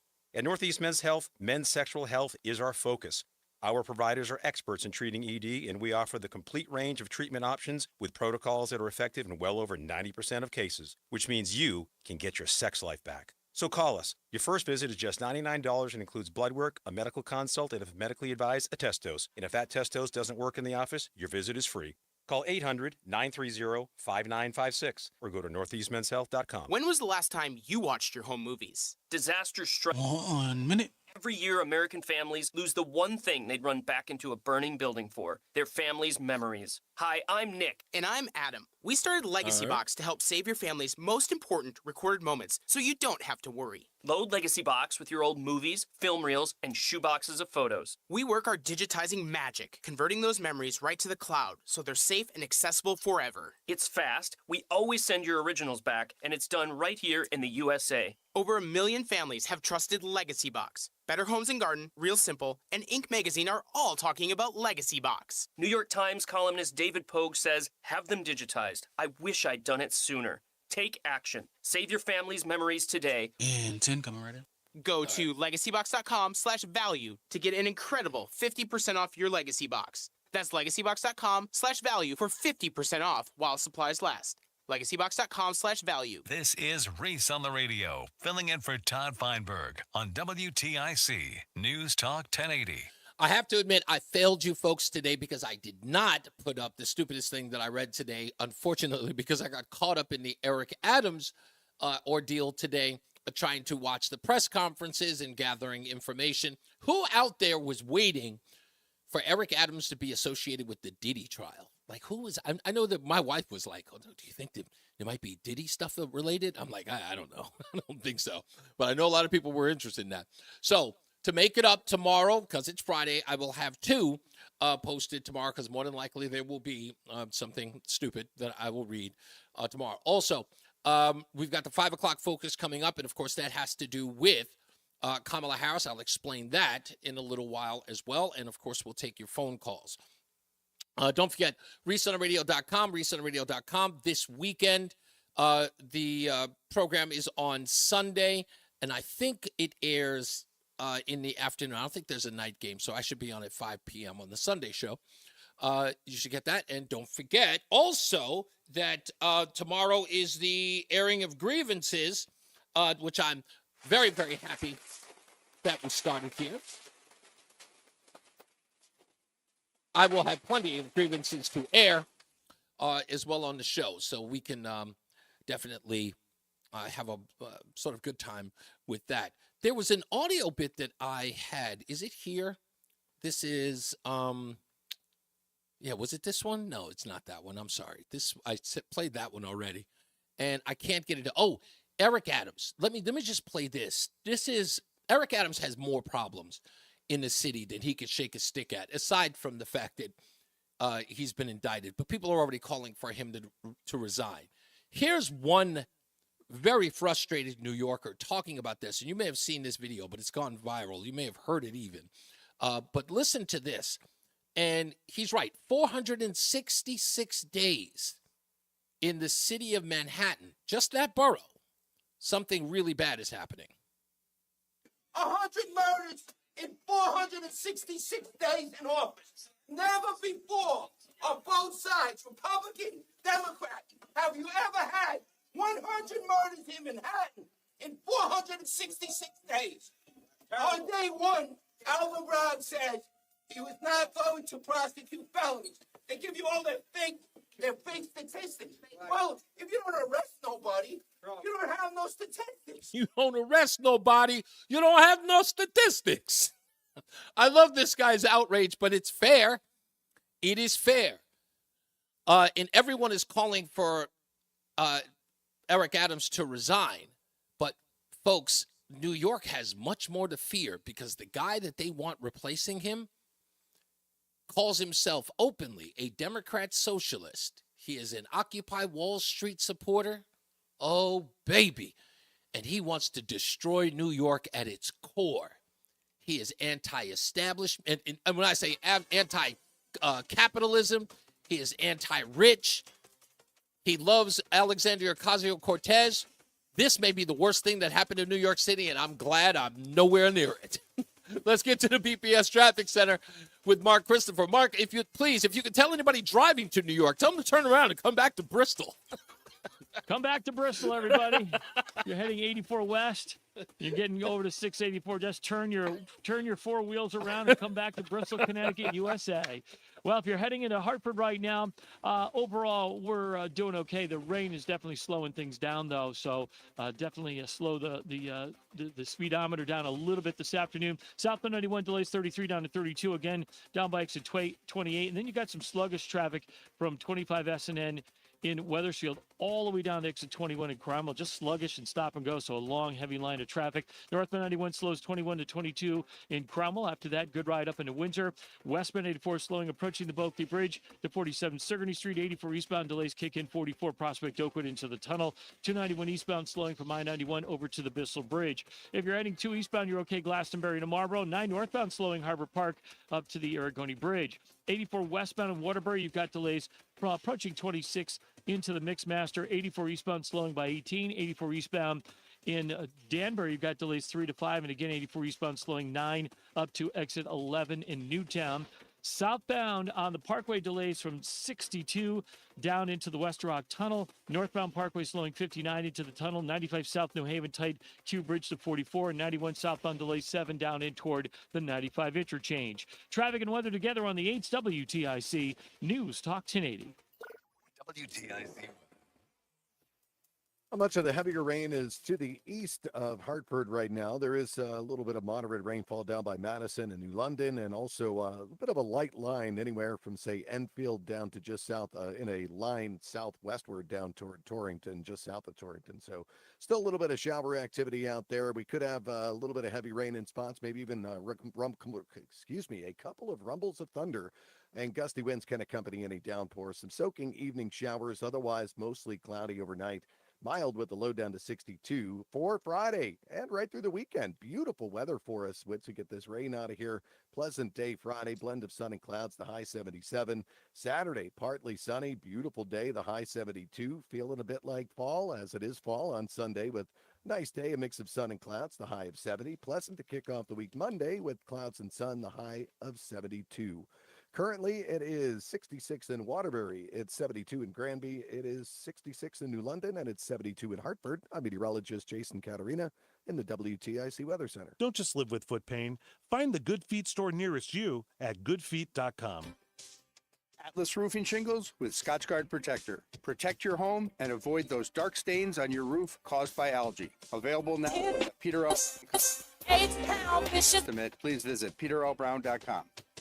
Join the Hartford Symphony Orchestra and music director Carolyn Kwan for the opening concert of the HSO season, Prokofiev 5 and Peter, September 27th through the 29th. Gather with friends and family and share in the excitement of musical storytelling with Prokofiev's beloved Peter and the Wolf, with narration by June Archer. We celebrate longtime HSO violinist Yaroslav Lis and Leonid Segal on their milestone years with the orchestra. To reserve your seats today, call 860-987-5900 or visit hartfordsymphony.org. We all hear the radio ads about the IRS. They tell you to be afraid, to be scared, and they try to frighten you into calling. I'm not here to do that. Tax Relief Advocates is different. TRA is here to tell you that if you owe IRS, whether it's $5,000, $50,000, or $500,000, we have a solution. It doesn't matter if you're sitting in your car, at work, or with your kids. No matter where you are, call now. 800-575-6481. Don't lose hope. TRA can eliminate or reduce what you owe to the IRS. Generous programs are now available that can give you a fresh start. Our passion is taxes and helping individuals fix their IRS problems. We have over 1,000 five-star reviews on Google and an A+ with the Better Business Bureau. You don't need to be afraid of the IRS any longer. End your tax nightmare today by visiting us online at TRA.com or call 800-575-6481. That's 800-575-6481. Tax Relief Advocates. Real solutions for real people. It is your girl, Cammie. And I want you to know that when I listen to the radio, okay, I listen to Reese on the Radio. And we are back, Reese on the Radio, NewsTalk 1080 WTIC. So I'm sure at this point, you guys understand what happened with Mayor Eric Adams. And it's really, really simple, okay? Everyone is saying that because he pushed back on the Biden administration about illegals coming into New York, that the Biden administration sicked the dogs on him. Now, I don't know whether or not that's true. I can't say for certain that it's true. There's just no way for me to know. They're going back as far as 2016 with these illegal actions by Mayor Adams. But I knew something was up, folks, a long time ago. Back in November, just after Mayor Adams was accosted in the street, mind you. No one walked up to his office. No one went to Gracie Mansion. Mayor Adams was walking down the street, and FBI agents accosted him there and took his devices, his cell phone and his iPad. I described it the day after, maybe even the night it happened, on my podcast. It went something like this. The Department of Justice, run by Merrick Garland, and they accost, it's the only way you can describe it, Mayor Eric Adams on the street, New York's second black mayor, and take his devices, his cell phone and his iPad. They tell the security detail, stand down, stand down. Keep your gun by your hip. Don't move, don't move, don't move. Mr. Mayor, yeah, you're going to give me that cell phone right now. Come on, give it to me. Give it to me. We had a warrant for it. What, you got an iPad too? Give me that. Give me that. What else you got? You got gum? You got gum? I need gum. You got, we'll get you. Trident? What is it? Dentine? Yeah, give me the Dentine. Give it to me. Oh, of course. At the time, I thought it was rather funny that the FBI would do that to him, that they were harassing him. But I later on went on to say they wouldn't have done that in the middle of the street, that kind of spectacle for everyone to see, if they weren't either sending him a warning, hey, back off, or they were indeed going to charge him. And they have. Now, I don't know has anybody even heard what the penalty is if they were to find him guilty of these charges? I'm sure it would be considerable. Because they're saying that, again, back when he was borough president of Brooklyn, he had been doing this with these Turkish folks, getting them into buildings, taking bribes, things like that. And these are pretty serious allegations. I mean, they just, there's no other way to put it. And you don't bring a case like this unless you've got the goods. And I think they've got the goods. But if Mayor Eric Adams steps down, if he is forced to resign, which it looks like it's going to happen, New York is going to be, let's just say, worthy of Snake Plissken's return. That's how bad it's going to be. Because the progressive that AOC, Alexandria Ocasio-Cortez, is lobbying for, that guy hates New York and wants it to burn.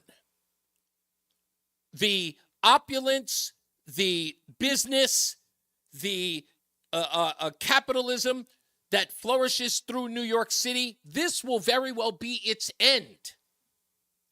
And I think there's a part of me that believes that that is intentional by progressives.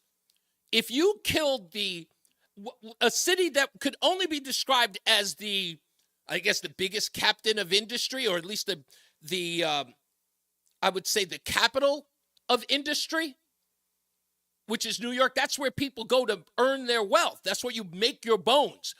You become a success in New York, and then you venture out across the globe.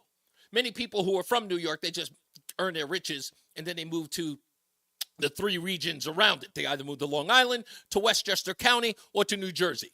But you make your bones in New York. You scrap, you scrape. You know, you live in a horrible, 1-bedroom apartment in New York City. That's about 300 square feet. The bathroom's in the kitchen. I know this life. I lived it. My first apartment was on East 11th Street between Avenue B and C. East 11th between Avenue B and C. It was 620 East 11th Street. It was a 6-floor walk up. There was no elevator. And that apartment was so small that the stand-up shower, there was no bath, there was no bathtub. Stand-up shower was in the kitchen right next to the stove. I could bathe and cook eggs at the same time. Our toilet was in a small box room in the living room. Oh, it was hell. Now, the rent there is $4,000 a month. The building's still there. Building's still there. It's been renovated, but, oh, yeah.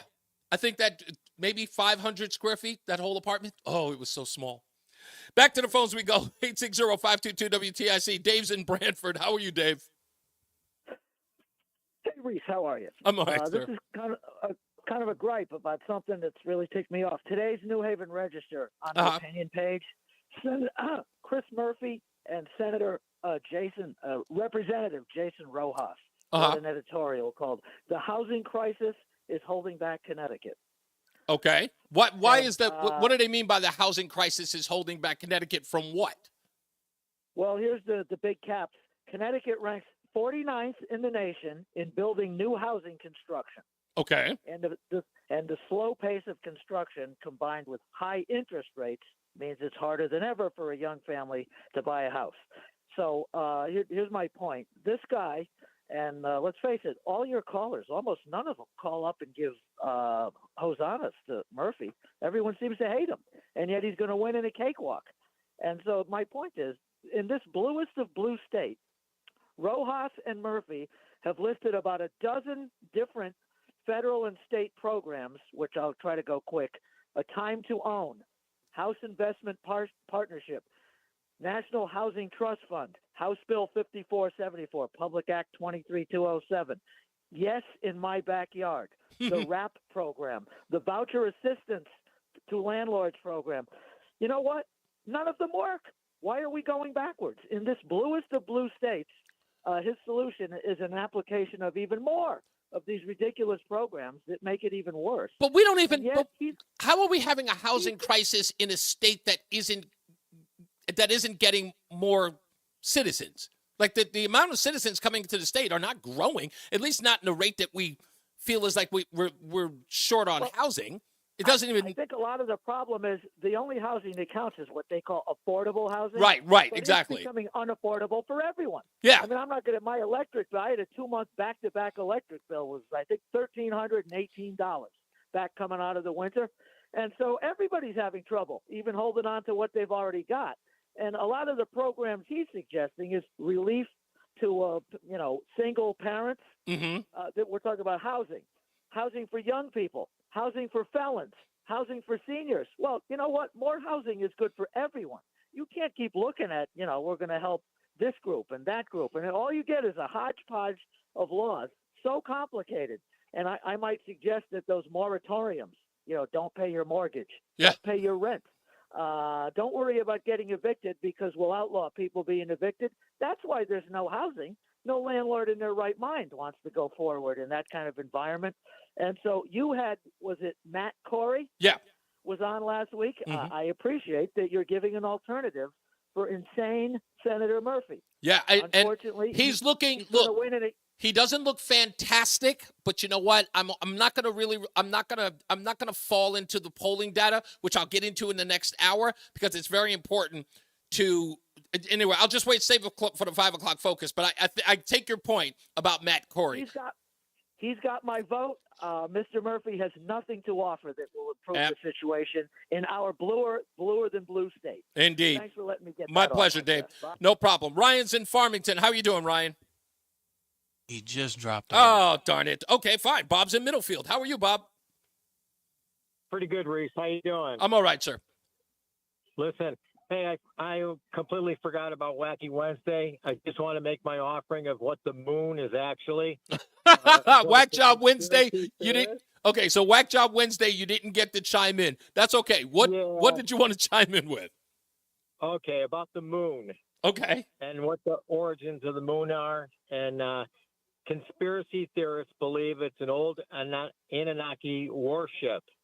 It's like the Death Star. Oh. Picture the Death Star in Star Wars, okay? Yeah, sure. Well, they brought the whole Anunnaki clan, okay? These are our ancestors way back when, okay? And this is how they populated Earth, was that they came with the ship. This is the moon. And anyway, make a long story short. Too late. It was also used as an Anunnaki prison because the people that they didn't like, they locked up back in the moon. That's actually a really, really good one. By the way, that line about to make a long story short and then responding too late, that's from one of my favorite movies, Clue. If you've ever seen it, remember that? Now, another conspiracy theorist, here's one too, is that we live under two domes.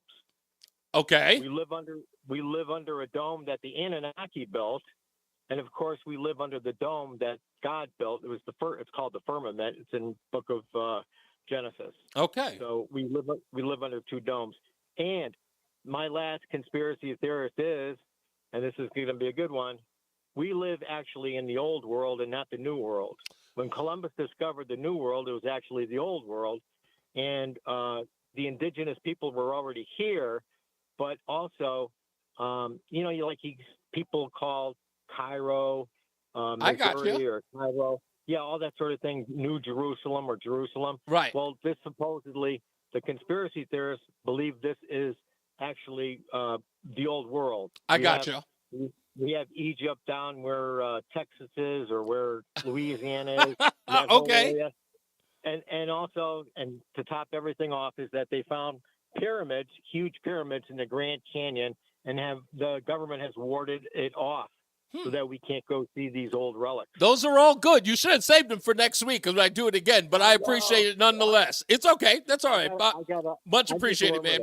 Gary, you got it. Gary's in Torrington. How you doing, Gary? Doing well, Reese. Just a real quick, I know we're short on time. Go for it. I was on YouTube, and I don't know if you've seen Candace Owen has been checking into Kamala Harris. That is going to happen tomorrow. I know exactly, and you heard me probably mention it, if not yesterday, the day before, that Candace Owens went really deep into Kamala Harris's alleged grandmother, who she says in fact, she posted a picture of her with her grandmother when she was a teenager, but now we have a death certificate where her grandmother died in 1960, 4 years before Kamala was ever born. That's correct. And also, Candace has a birth certificate for Kamala that has been amended once or twice. Really? She had a copy of that. And, Candace Owens, I think she's a very straightforward, upstanding person. You know what? Listen to me. I can't wait. Nothing makes me happier than another birthergate. Well, it's amazing. It's amazing if Obama's birth certificate and Kamala's might be one and the same. No, I'm kidding. No, not one and the same, but they're questionable. Oh yeah, no. Listen. Kamala Harris started this herself. If her and her dad both posted that picture to suggest that Burl, her grandmother, is alive after she died, okay, and we have a death certificate that she died in 1960, okay, then Kamala Harris has started this on her own. Because, again, now we have to ask, who is that woman in that photograph? It is alleged, and Candace is suggesting as much, is that the woman who is in that photograph is a descendant of one of her father's ancestors' slaves. That's who they're saying. That's a possibility. Yeah, that's what they're suggesting in it. I'm actually going to, I was supposed to post it on my Facebook page, but you know what? I'll do it today so that everyone can watch it. Candace Owens, she got the death certificate of the Grandma Burrell, her paternal grandmother, who had died in 1960. There's no way Kamala Harris took a picture of her when she was a teenager. Just no way. No, that's maybe conspiracies, huh? Oh, yeah. Talk about them, right? God bless you, Reese, Gary. you I have a good appreciate day. you, sir. Thank you. You got it. Yeah, that's it's a big one. You've got it. Yeah, like I said, not a fan of Candace Owens, but this, whatever this get was, or this find, she dug in, and I know a lot of people, because already you should hear people disputing it, right? You know, the fact checkers should be like abound. But no one's saying anything, and this has been going on for a week with Candace Owens, and they love to hate that woman. So I always, I say pay attention to what people say, but then again, pay attention to what they don't. You really, really have to pay attention to what they don't. But I'll post it on my Facebook page tonight after the show. All right, let's get to the BPS Traffic Center with Mark Christopher. 5 o'clock focus coming up. Hey, Mark. Hey, Reese, thank you very much. This traffic report being brought to you by W.I. Clark Company. And if you're heading into Hartford right now, southbound side of I-91, look for slow traffic as you move from exit 34 down to 32A and B. A little slow by 28. Slowing again as you approach 23 to 21 in Cromwell. If you're on the northbound side of 91, that's moving well. Cromwell through downtown up into Windsor. Westbound 84 tied up. 56 Governor Street out to 47 Sigourney. 84 eastbound delays kick in from 44 Prospect Oakwood into the tunnel. A little slow as you approach the 384 interchange on the East Hartford-Manchester line. 291 eastbound slowing on 91 over to the Bissell. 2 eastbound's okay, Glastonbury to Marlboro. 9 northbound slowing 22 to the Aragoni Bridge. 84 eastbound Waterbury tight by 18. 84 westbound pretty much sluggish from the 691 interchange up to the Mixmaster in Waterbury on the westbound side of 84. If you're traveling 84 eastbound, delays 3 to 5 in Danbury. 84 eastbound in Newtown, slowing 9 to 11. Southbound Parkway locked up 63 in North Haven into the West Rock Tunnel. Northbound Parkway slows approaching 59 into the West Rock. South 95 New Haven tight Q Bridge to 44 in New Haven, and 91 southbound delays from 7 down in toward the 95 interchange in New Haven.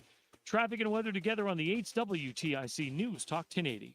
W.I. Clark. Call us or find us online at wiclark.com. W.I. Clark provides superior equipment, parts, and service to the construction and landscape industry across Connecticut. We represent great brands like John Deere, Wirtgen, and Leeboy, and our employees have been the key ingredient behind our success since 1925. Online at wiclark.com.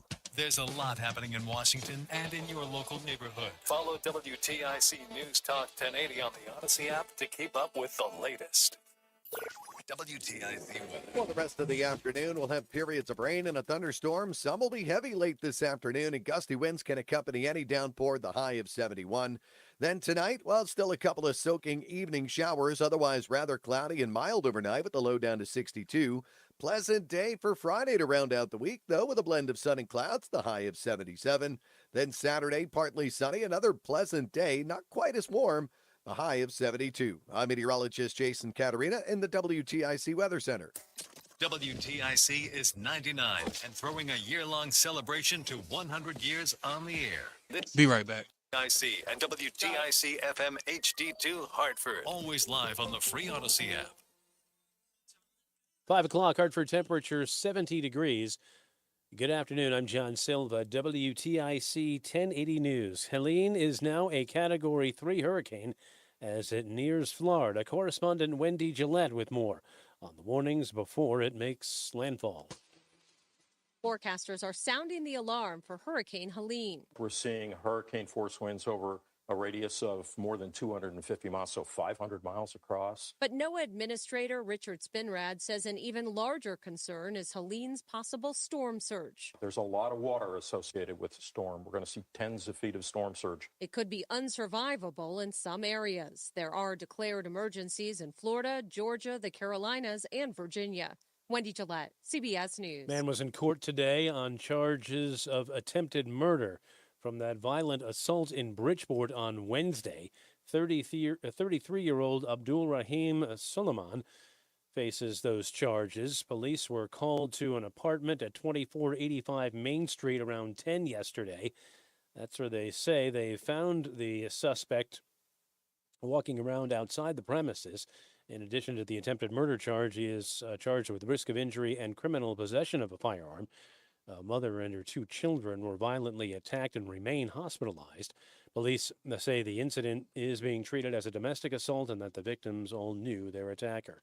Senator Richard Blumenthal says there should be a further house cleaning of management at the Secret Service. This after an interim report from a Senate committee said the agency made a series of drastic mistakes leading up to the July assassination attempt on the life of former President Trump. There was a lack of resources, a working radio, a drone detection system, a counter surveillance unit, and there was an abject absence of a chain of command.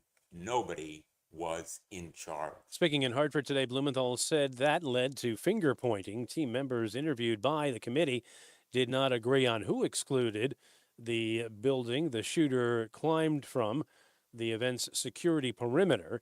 The report also says many of the problems related to the July shooting remain unaddressed. 2 men are under arrest in Hartford in connection with the death of another person earlier this year. Police say on May 30th, they were called to 99 New Britain Ave on a report of a fight. Detectives arrived to find citizens attempting life-saving measures on 38-year-old William Jemison of Hartford. He later died at Hartford Hospital from an apparent puncture wound. 32-year-old Pedro Velez of Hartford was arrested days later, and today, police located a second suspect, identified as 33-year-old Barrett Ricketts of Bloomfield. Both suspects are facing manslaughter and other charges. Ukraine President Volodymyr Zelensky met separately today with President Biden and Vice President Harris. He told reporters afterward peace is still a long way off. Have to keep pressure on Russia to stop the war and to make truly lasting and just peace. Biden announced an additional $8 billion in aid. Positive gains made on Wall Street today. Business reporter Jason Brooks with the recap. Micron gave the semiconductor sector a jolt when the memory chip maker nearly doubled its revenue on strong data center demand for its AI chips. Investors also welcomed a drop in weekly unemployment claims, a slight rebound in pending home sales, and better than expected durable goods orders in August. The Dow gained 260 points to 42,175. The Nasdaq up 108 points to 18,190. The S&P rallied higher by 23 points to 5745. Jason Brooks, CBS News. And for these stories and more, go to WTIC.com. I'm John Silva, WTIC 1080 News. This is one. As a facility technician installing a new welding station, he knows getting the ventilation right is critical for safety. That's why when questions arise, there's Grainger. Grainger offers detailed technical product information online at his fingertips, so it's easy to find what he needs. Because when it comes to safety, having answers means he and his people can breathe a little easier. Call, click Grainger.com, or just stop by. Grainger, for the ones who get it done. With Aer Lingus and Bradley International Airport, your vacation possibilities just got more exciting. Fly non-stop from Hartford to Dublin with great fares available now. And since Dublin is our European hub, make your trip 20 times more fun with connections to over 20 cities across Europe, including London, Paris, and Rome. From epic coastlines to city tramlines, you can explore it all. Visit airlingus.com to book flights today. You're listening to Reese on the Radio, filling in today for Todd Feinberg on WTIC News Talk 1080. The 5 o'clock focus. The 5 o'clock focus. I'm focused, man. Yes, we are focused at the 5 o'clock focus. You guys remember I said months ago, maybe just under 2 months ago, there was no way that Kamala Harris was seriously their nominee, that they were sabotaging this campaign. They didn't really believe that the American people were that dumb. Even their own constituents, their own supporters were that dumb. And what made me believe that there was no way they were serious about this candidate? Well, it took these 19 seconds. State and local governments around transit dollars and looking holistically at the connection between that and housing and looking holistically at the incentives we in the federal government can create for local and state governments to actually engage in planning in a holistic manner that includes prioritizing affordable housing. Holistically, in a holistic manner. And assistance to state and local governments around transit dollars and looking holistically at the connection between that and housing, and looking holistically at the incentives we in the federal government can create for local and state governments to actually engage in planning in a holistic manner that includes prioritizing affordable housing. This is an interview that this woman, her campaign, and everyone associated with her knew was going to be watched by millions of people, especially her supporters. Why?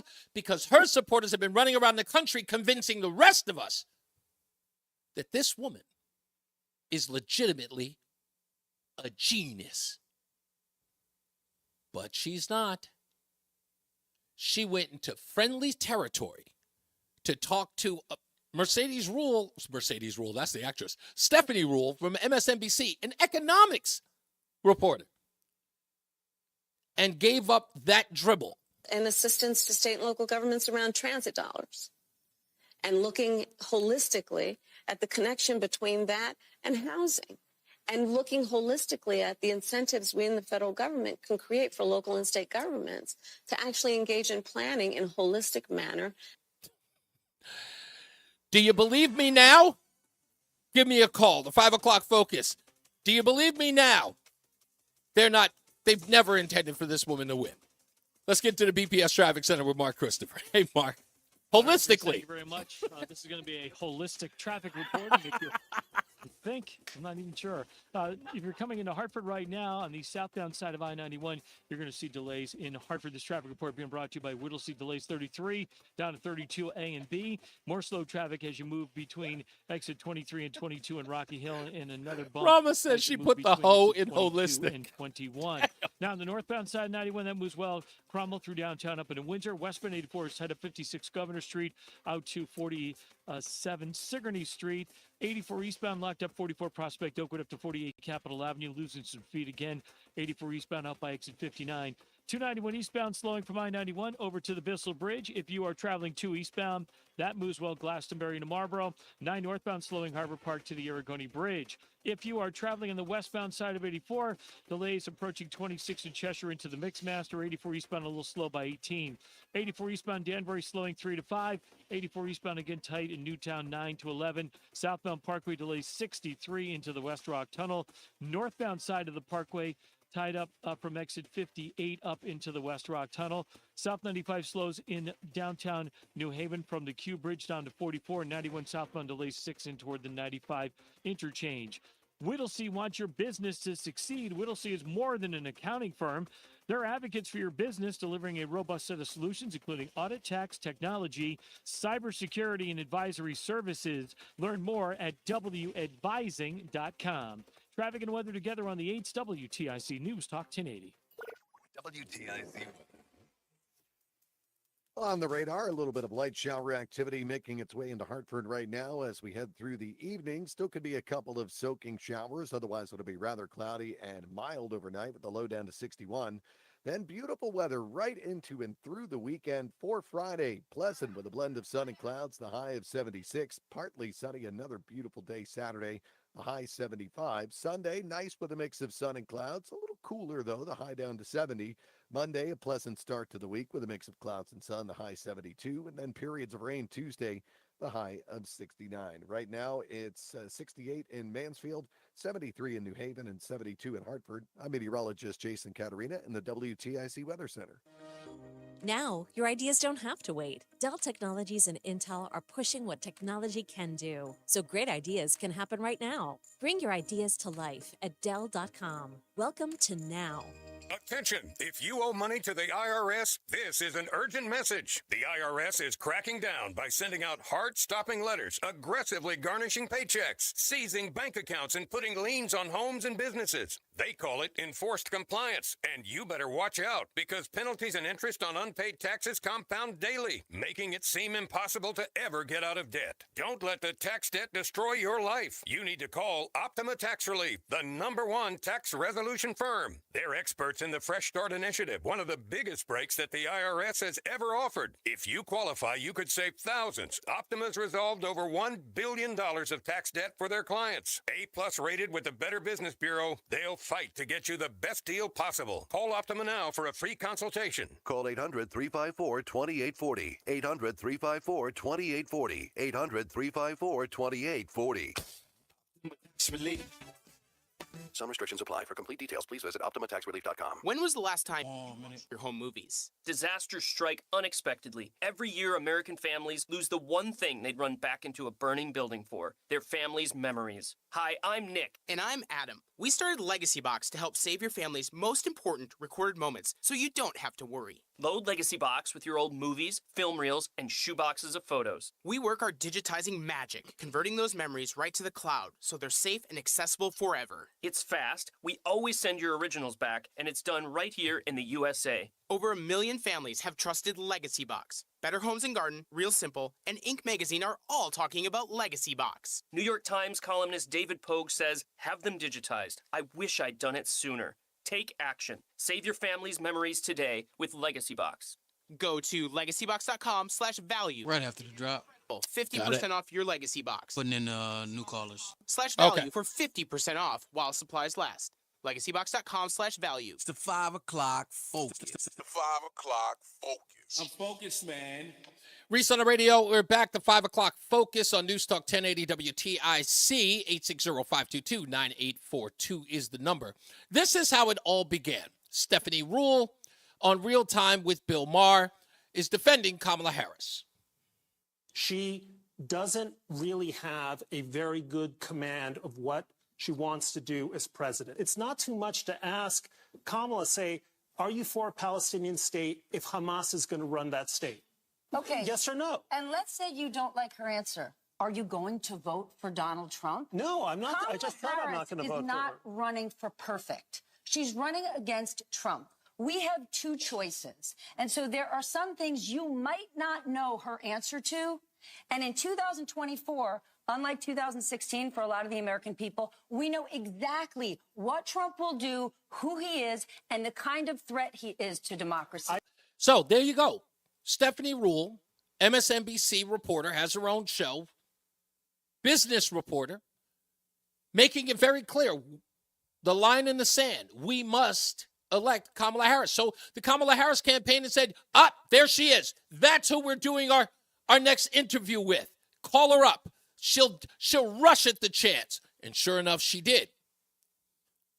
But after it was all said and done, before I play the audio clips, here's what Stephanie Ruhle had to say about her interview with Kamala Harris. Remember the exchange we just played, right? We know everything about Donald Trump. It doesn't matter that we don't know anything about Kamala Harris. But it's clearly a frustration, isn't it, Stephanie? Here's what's a little tricky. She doesn't answer the question around if the GOP is controlling the Senate, if she can't raise corporate taxes, where is she going to get the money from, to expand the child tax credit and do all the things she wants to do. And she says, we just have to do it. And that's great. And that's a campaign promise. But the issue is, if it means we're just going to borrow again, then what we're doing is we're just never addressing the deficit. And back in the days when Yeah, she doesn't care about any of that stuff. She doesn't care about any of it. And this was the question that Stephanie Ruhle is talking about that she asked her. And if you watch the video, it's really, really clear that Kamala Harris is just like, she doesn't understand how Washington works. She's been there for this long and still has no idea how it works. Listen to this. Again, this is the question she's asking. It's like, how do we get the money for the things that you wish to pay for? Because that's what the government's going to do, pay for all of these things. How are you going to pay for it? expanding that child tax credit, or you mentioned housing before, giving that extra money for a first home. If you can't raise corporate taxes, or if GOP takes control of the Senate, where do you get the money to do that? Do you still go forward with those plans and borrow? Well, but we're going to have to raise corporate taxes. Yeah, see, we just have to raise them. Do you understand? She's being explained that if you don't have the Senate, right, you can't do a thing. They control the purse strings. They create law, right? If you don't have those, how are you going to pay for the things that you want? Are you just gonna print money? And she just goes, but we have to raise them. I can just wave my magic wand and it happens. With those plans and borrow? Well, but we're going to have to raise corporate taxes, and we're going to have to make sure that the biggest corporations and billionaires pay their fair share. That's just it. It's about paying their fair share. This woman has no idea what she's doing. To make matters worse, remember she got laughed at for her price control schemes because they're nothing more than price control schemes. But she doubles down on them while everyone else is defending her. You said you want to take this on by going after those who engage in price gouging. Yeah. But as somebody who supports free markets, who's a capitalist, how do you go after price gouging without implementing price controls? Yeah, how do you do that? That's what's going to happen.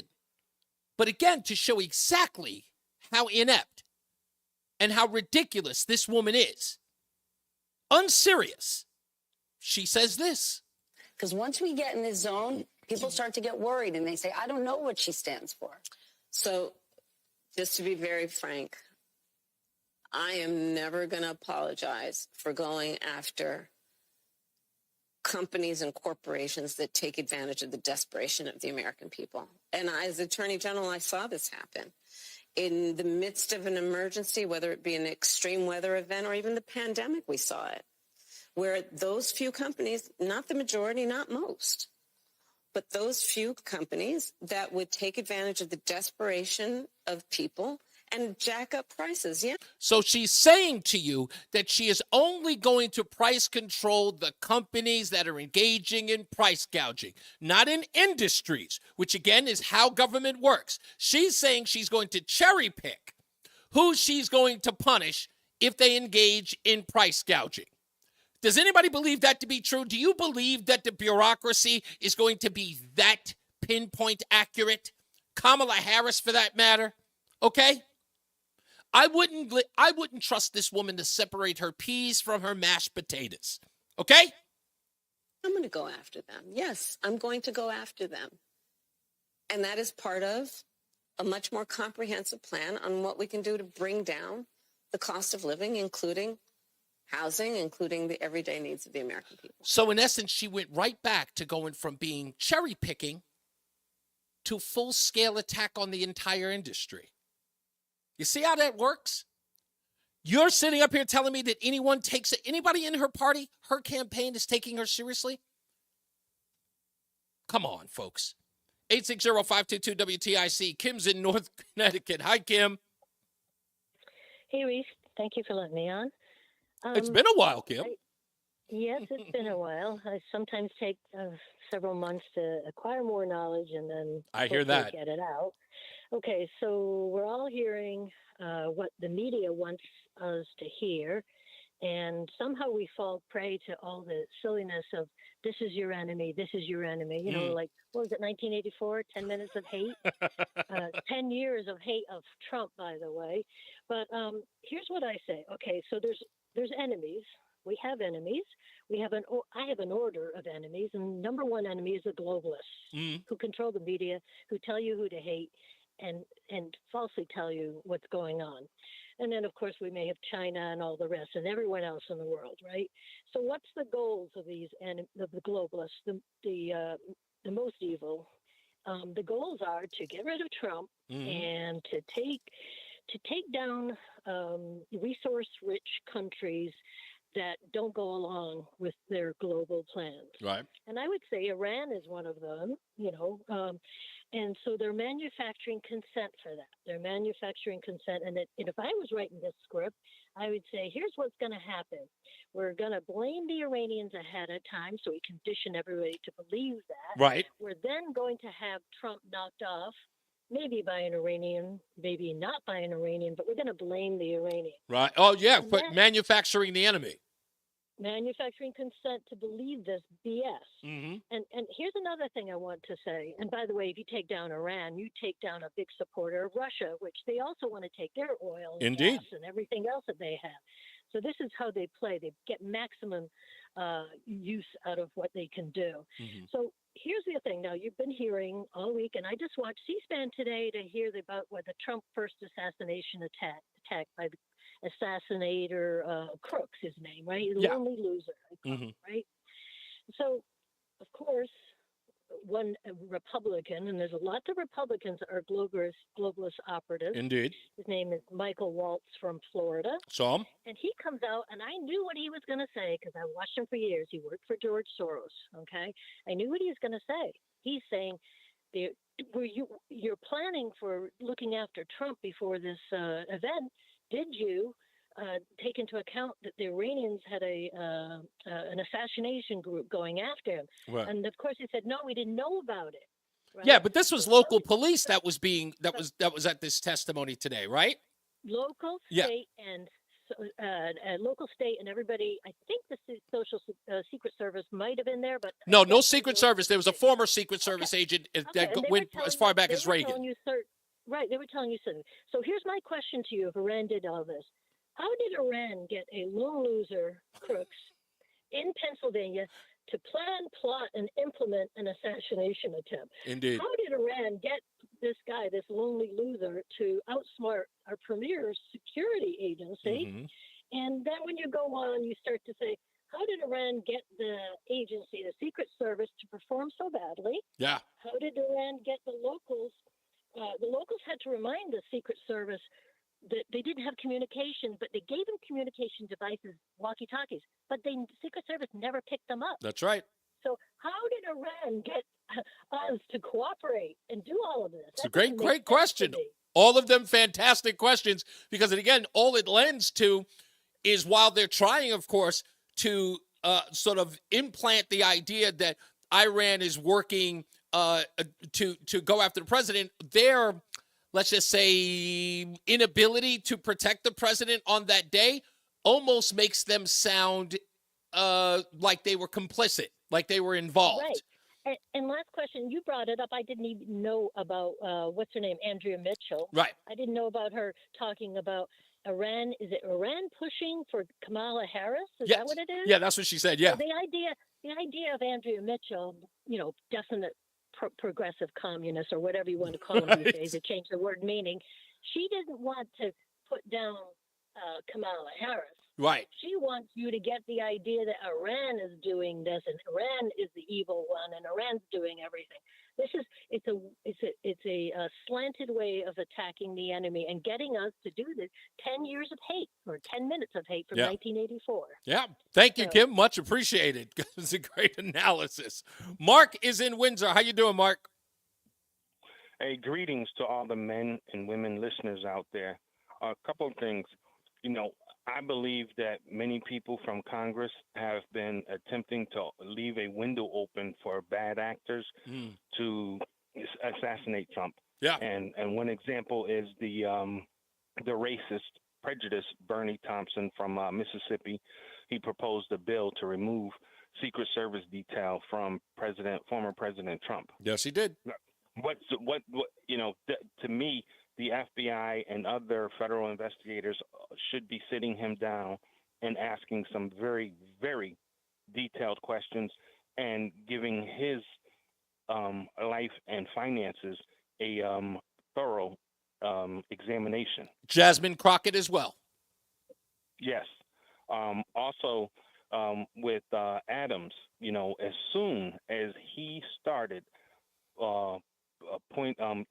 looking at the immigration problem, the illegal immigration, the illegal aliens invading New York.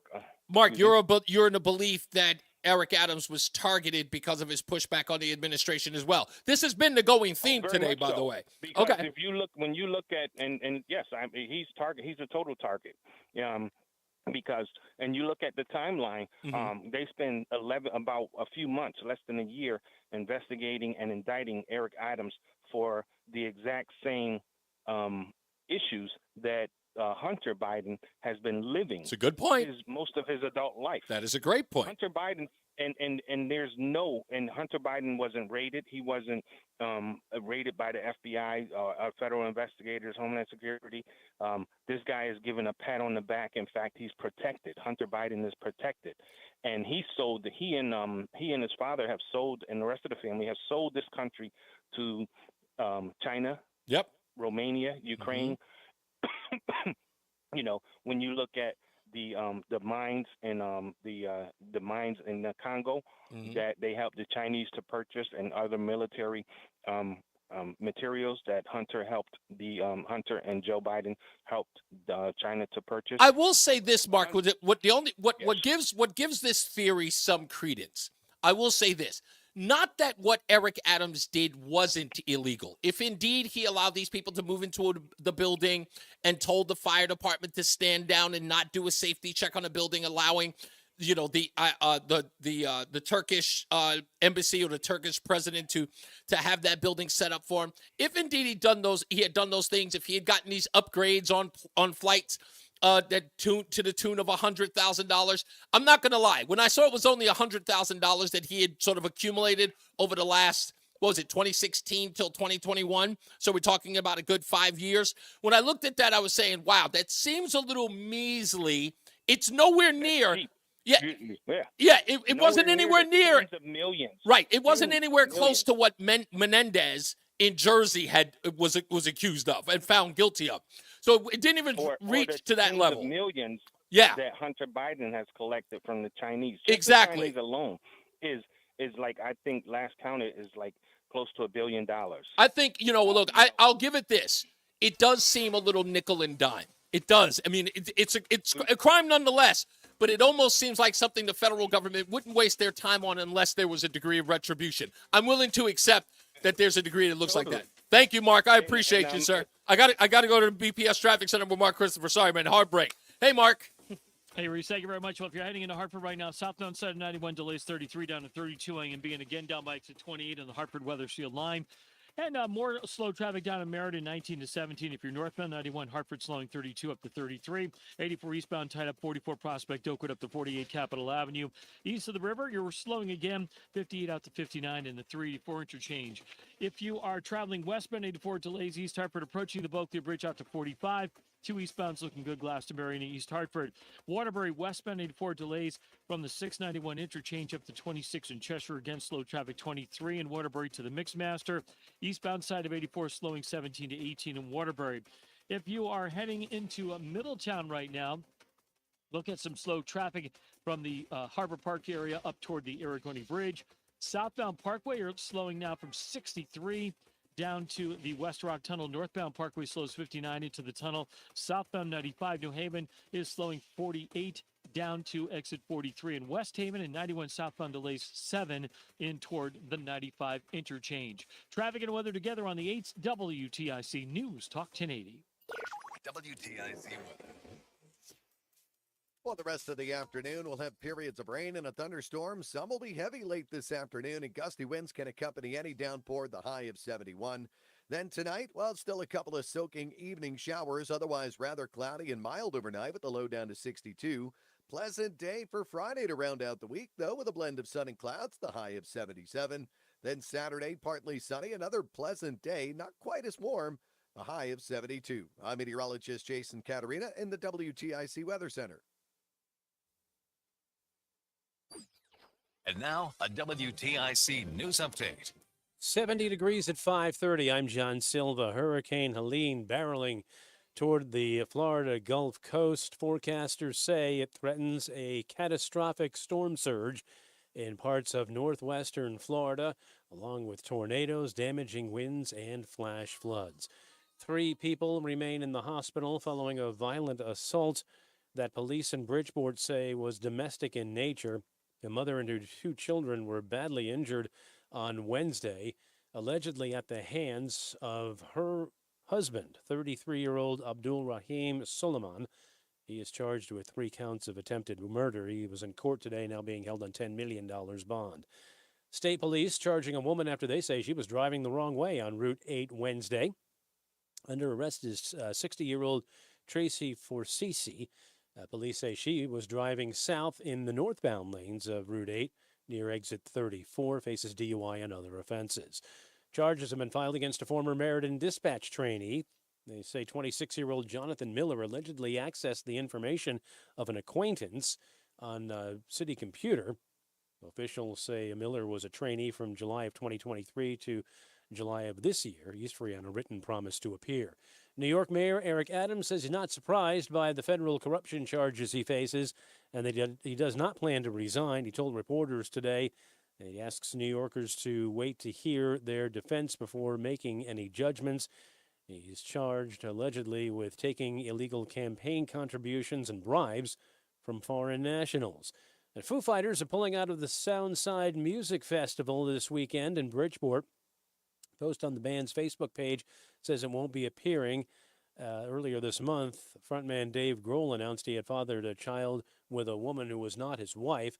Taking Foo Fighters' place on the Soundside bill will be Jack White and Greta Van Fleet. Wall Street, the Dow up 260 points today. The Nasdaq gained 108 and the S&P was up 23. Red Sox idle. They open the final series of this disappointing 2024 season in St. Petersburg to take on the Rays tomorrow. We'll have it here on WTIC News Talk 1080. It's also Joe Castiglione's last series as the play-by-play man for the Sox. The Yanks will try once again to wrap up that American League East pennant that's been rather elusive with 2 losses to the Orioles. They'll take on Baltimore at the stadium. The Mets in Atlanta, the last 2 games postponed, so they're going to play a twin bill on Monday, all due to the hurricane. NFL Thursday Night Football tonight features the Giants at MetLife to take on the Cowboys. For these stories and more, go to WTIC.com. I'm John Silva, WTIC 1080 News. Imagine your team always looking and feeling their best in high-performance technical workwear. Cintas can make it happen. They have garments for almost every job imaginable. And with the Cintas Workwear program, you get freshly laundered garments delivered every week for everyone on your team. Great garments without the bother of laundry. That's a real perk for employees. Find out how Cintas can boost team image and morale. Visit Cintas.com. Oh, I'm ready! And get ready for the workday. I got my together. I got my together. I got my together. Just say it. You can get your shots together too. Your COVID-19 shot and your flu shot at the same visit as recommended by the CDC. I got my shots together. Ask your healthcare provider about getting this season's COVID-19 shot when getting your flu shot if you're due for both. Are you getting your together? Sponsored by Pfizer.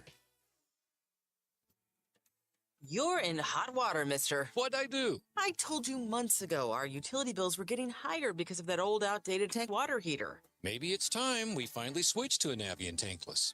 Learn about Navient's high-efficiency tankless water heaters, endless hot water, all while helping you save on your energy costs. Hey, look at this. Our utility bill is lower since we got the Navien tankless water heater. Who's in hot? 30 seconds. We are, all the time. Learn more at tanklessmadesimple.com. Damn, I usually get a minute. I learned patience from my adoptive dad. Times have changed. Hey, you got this. Just breathe. Hey. Pretty good. Yeah. Might have to start a band. I got it. Learn about adopting a teen from foster care. You can't imagine the reward. Visit adoptuskids.org to find out more. All right, coming right in. Adopt U.S. Kids, the U.S. Department of Health and Human Services, and the Ad Council. You're listening to Reese on the Radio, filling in today for Todd Feinberg on WTIC News Talk 1080. It's the 5 o'clock. And assistance to state and local government. 5 o'clock focus. I'm focused, man. I'm sorry, I screwed that up. And assistance to state and local governments around transit dollars. And looking holistically at the connection between that and housing. And looking holistically at the incentives we in the federal government can create for local and state governments to actually engage in planning in a holistic manner. When I was hearing that, I have a pretty good recall. My friend Rama always mentions that. He was like, gosh, you got good recall. I don't know why, but it popped into my head. In Living Color, Damon Wayans. Do you remember this? You got to. To be holistic. Taken from the Latin word jalapeno. Holistic, taken from the Latin word jalapeno. Kamala Harris giving an interview to MSNBC. Again, I just asked the question, is this campaign serious? Could they possibly be serious? Is this the woman that they want running for them? Or are they sabotaging it because they know that she's impossible? It's impossible for her to be it's impossible for her to be president of the United States. And to even add some credence to what I'm saying, Joe Biden was on The View talking about Kamala Harris. And because those harpies clearly have no real, judgment, they don't understand. They're so busy praising Joe Biden, they don't understand that he's actually undercutting Kamala Harris. Both of those people, the View supports. They don't understand that Kamala Harris has to get far away from Joe Biden's campaign, right? His entire presidency. So while Joe Biden is talking, he is in essence tethering her to not only his decisions, but everything about his presidency. In essence, he funneled everything through with her approval. So when he says this, I think it's appropriate for Donald Trump to take advantage. Listen, it goes something like this. And as vice president, there wasn't a single thing that I did that she couldn't do. And so I was able to delegate her responsibility on everything from foreign policy to domestic policy. I'm Donald Trump, and I approve this message. I mean, the guy, her boss, is telling everyone that Kamala Harris, everything that I did, she co-signed. She is me. I am her. We are we. Sad part is that all of us got the wee on us. Let's get to the BPS Traffic Center with Mark Christopher. Hey, Mark. We certainly did. And if you're heading into downtown Hartford right now, southbound side of 91, got delays from 34 down to 32 A and B. Slowing again as you move down into Meriden between 19 and exit 17. If you're traveling northbound 91, looking good now. Cromwell through downtown. A little slow 32 up to 33 in Hartford. Westbound 84 is tied up. 56 Governor Street up to 47 Sigourney. 84 eastbound, you got delays a mile before 46 Sisson Avenue down to the Bulkley Bridge. East of the river, you're tight again out by 59 and at 384 interchange. 291 eastbound slowing from I-91 over to exit 4 in South Windsor. 2 eastbound moving well Glastonbury to Marlboro. Looks good in Middletown 9 in the Aragoni Bridge. 84 westbound sluggish traffic in Cheshire from exit 27 right into the mix match. Hey, Terry, you know we can't bring that up. We're one of those stations. Out to exit 5. Again, slow traffic from 9 in Newtown to 11 in Newtown. On the southbound side of the Parkway, look for slow traffic now from 63 in North Haven into the West Rock Tunnel. 95 southbound delays from the Q Bridge down to 44 in New Haven, and 91 southbound delays from exit 4 down in toward the 95 interchange. Traffic and weather together on the 8th WTIC News Talk 1080. WTIC weather. All right, through the evening and overnight, a couple of soaking evening showers possible. Otherwise, it'll be rather cloudy and mild overnight. The low down to 61. Gorgeous fall weather into and through the weekend. That is a pleasant day Friday with a blend of sun and clouds. Nice and warm for this time of year. The high 76. Saturday, partly sunny. Another very pleasant day and warm. The high of 75. A little cooler Sunday, but still nice with sun and clouds. A light breeze out of the east. The high of 70. Pleasant day for us Monday to kick off the new week with a mix of clouds and sun. The high of 72 for us. And Tuesday, you'll want to take the umbrella. Periods of rain. The high of 69. Bristol 71, Danbury 73, at 72 in Hartford. I'm meteorologist Jason Caterina in the WTIC Weather Center. Now, your ideas don't have to wait. Dell Technologies and Intel are pushing what technology can do, so great ideas can happen right now. Bring your ideas to life at Dell.com. Welcome to now. ProHealth Physicians has proudly been keeping Connecticut healthy for nearly 25 years. ProHealth accepts Husky Medicaid, Medicare, TRICARE, and most major insurances. For trusted local care for your whole family, call 1-855-CT-MD-411 or visit ProHealthMD.com. Hi, this is Eric Hogarth from Money Wisdom. Tune in this week and every week to learn more about how to strengthen your portfolio or how to create a 5-star retirement plan. Tune in to Money Wisdom, Saturdays at 8:30 on WTIC News Talk 1080. Dan owed an unbelievable amount of money to the IRS. I got behind on my taxes. It's a horrible feeling. He was in denial. And when I got those letters from the IRS, you wanted to act like they didn't exist. Finally, Dan turned to Optima Tax Relief, the leading tax resolution firm. A+ rated by the Better Business Bureau, they've resolved over $1 billion for their clients. Optima got me a settlement with the IRS. These people are really truly people friendly. It was every bit of a new lease on life for me. The fast action and the great results made Dan's head spin. I felt like I was in a dream, but it's real, and I have paperwork to prove it. They got the job done, and life is good. For tax help you can trust, call Optima now for a free consultation. If you're worried about what's going to happen with the IRS, stop worrying. Make the call now. Call 800-354-2840. 800-354-2840. That she showed us in that picture died in 1960.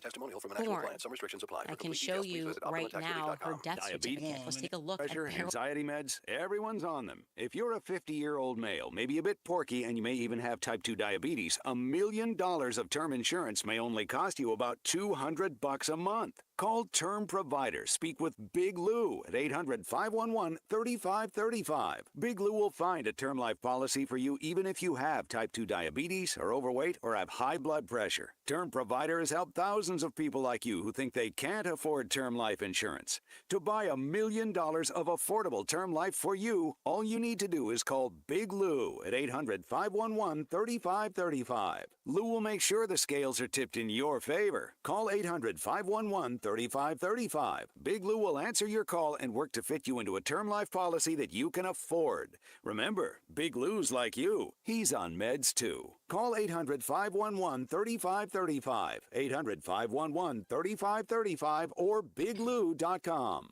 What's up, everybody? You know who it is. You know who it is. You know who it is. It's Reese on the Radio. Frederick Douglass of the 21st century. It's WTIC News Talk 1080. What happened? I didn't get my bumper for the end of the show. What? I know. I know you were probably scrambling for it. Say, you know what? Don't worry about it. All right, not a problem. You got Joe in New Hampshire. That's it. I do. Okay, well, Joe, hold on. You'll be my last but not least until someone else pops up. But I meant to mention this earlier. If anyone is a part of the campaign of Austin Montero, if I'm pronouncing his name correctly, Austin Montero is running for state senate of the 110th district, Danbury in particular. If someone knows of him, please get him in contact with Roland or the station here, or have him contact me at reasonoradio.com. I want to talk to him because I know Danbury pretty well. But, I mean, I'll admit, I know Danbury more so in the 90s than I do today. But I love Danbury. It's my first, real sort of hangout spot in Connecticut back in the 90s because I knew nothing about Connecticut. To be honest with you, I said this before, that Connecticut was always, too rich for my blood. I'm from the hood. Connecticut was sort of, always deemed as, I bet you there are no poor people who live there. I was, again, naivete. I was a teenager. I was in my 20s.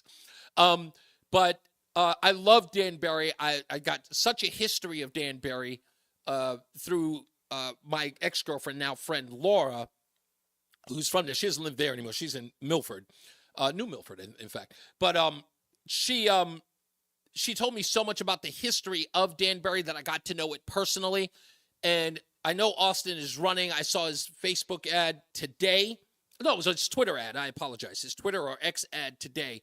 And I'd love to talk to him. He's a Republican running for state senate, and he really loves it. He's born and bred there, so I want to talk to him. I'd love to have him on the show.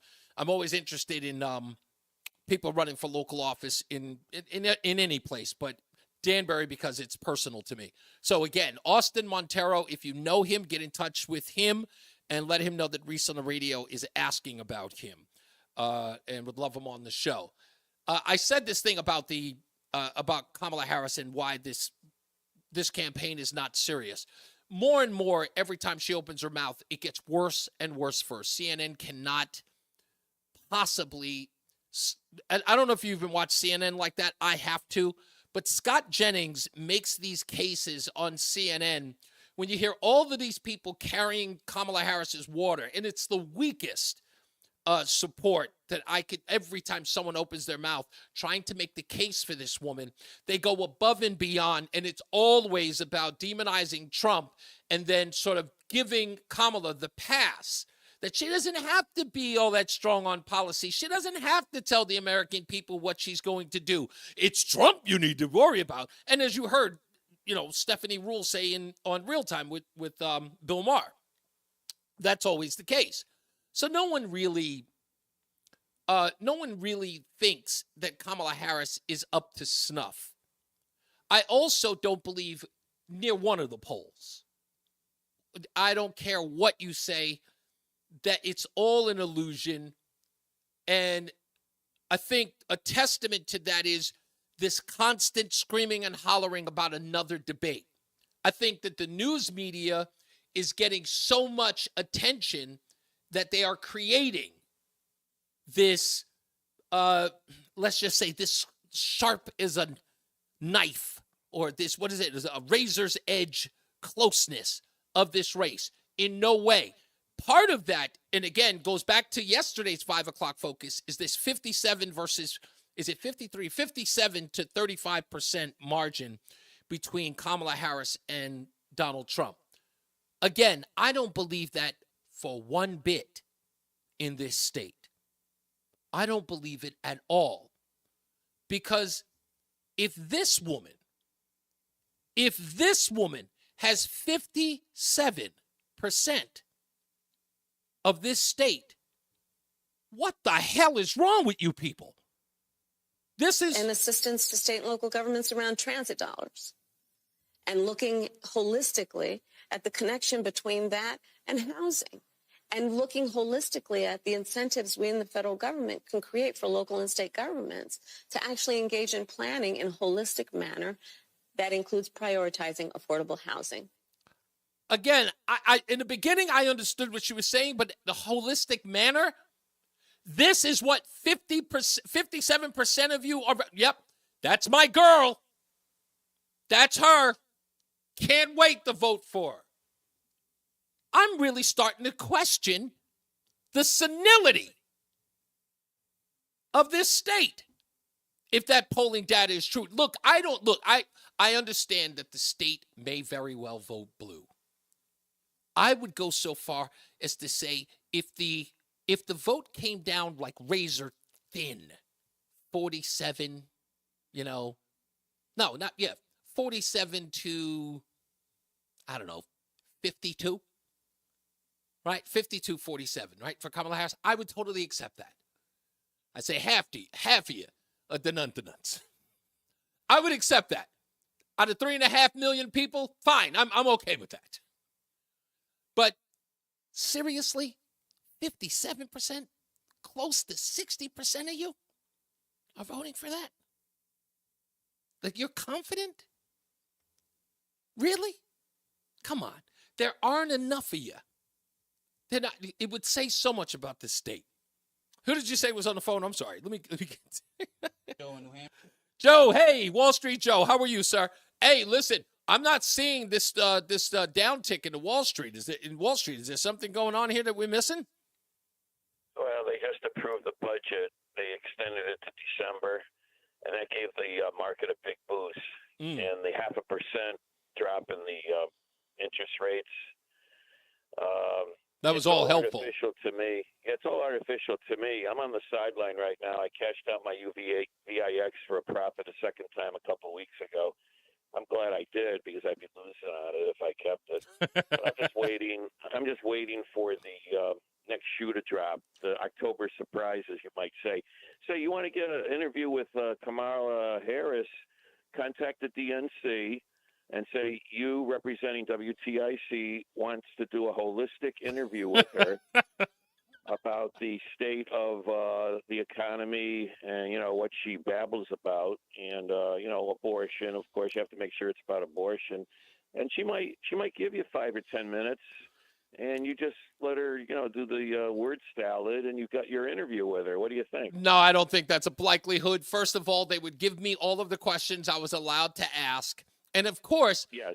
I would have to suggest or even lie to get that interview because I would have to present myself as a black radio host that really supports Kamala Harris and then bring her on and then, of course, slam the hammer on her whole campaign. And, of course, then they would scream and holler and I would have to do all that. She's not coming this way. I think, look. Well, I was just going to say that I think that her campaign – after this debacle, which, by the way, no matter how many times she is on with friendly journalists, she does worse and worse. This was far worse than even her Oprah thing. That's the crazy part. Like, the more she's out there with these friendly interviewers, she comes out even worse. I don't think we're going to see her again do anything beyond, till Election Day. I mean, what's the point? Well, we have that possible debate where she could show up with Fox, or we'll play her videos of the past for the answers. Kamala Harris is the campaign is a dead stick. It's a dead stick. And the only people who are keeping it afloat, at least the mirage, are the news media. That's it. And again, I'll be honest with you, I'm almost tired of talking about how horrible of a campaign they're running. It's that boring to me because none of it is real. It's like me explaining a magic act that everyone can see, how the act is done. You know what I mean? It's like the Penn and Teller of campaigns. I can see exactly the illusion. I understand how it works, and I understand how they're fooling people and then telling us that what we're seeing isn't what we think we're seeing. This is a horrible campaign. I've never seen, again, I don't think a campaign has ever been this garbage. And the forcing, the part that's driving me through the roof, and I'm concerned about the level of reputation of people whom I like, and I know personally, who are really like destroying their credibility for the sake of, because in a little while, there'll be no use for them after this campaign. They're going to have to take a break for 4 years and try to do it all over again in 2028. But the next 4 years, they're not even going to be relevant. Well, they're earning their title of useful idiots, like Stalin would call them. They're being used for the purpose of getting a communist in power. And then why would the communists in power want to keep them? Because they're just idiots. They help them, but they're no longer useful. I mean, I want to talk to guys like, look, and I know, listen, I'll say it and he'll ignore me. But, and I don't mean that to be in a subversive way, but I would love to talk to guys like Dennis House. I would love to explain. It was like, listen, do me a favor, Dennis House. Explain to me how you can wake up every day and pretend that Kamala Harris is running an effective campaign. Someone's got to explain to me. His wife tells him. His wife, Kara, runs him. I don't know. I don't want to listen. I'm not disparaging him. I really want to know. I really want to know. His wife tells him what to do. He knows better. He's a smart guy. What's the guy from McClatchy? Why am I forgetting his name? Roland, what's the guy's name from McClatchy who we have on weekly? Who Brian Scheckman has on weekly? I don't listen to the show. No, I can't remember his name either. But okay, I've had him on once when I filled in for Brian a couple of weeks. In fact, on August 23rd, when I filled in for Brian, we had him on. It was a great conversation. But again, I would like to ask McClatchy, why are you guys pretending that this is an effective campaign? Like, this really is this is a legitimate campaign. You got to be honest with me that you've never seen a campaign run like this in your life. And it's not just this. You think they're part of it? Team.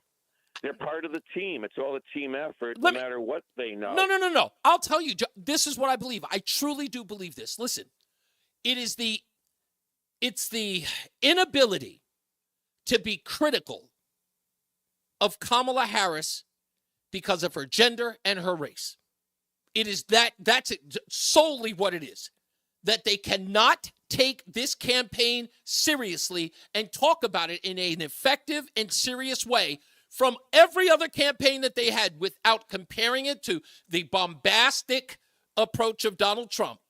But they cannot critically talk about Kamala Harris's campaign, everything that she's done, how she's behaved, the way in which she's completely dismissed the media, how she's been dismissive of the people who are supposed to be, electing her or voting for her, that they will not be critical of this campaign because they refuse to be critical of this woman because, one, she's a woman, and two, she's a minority.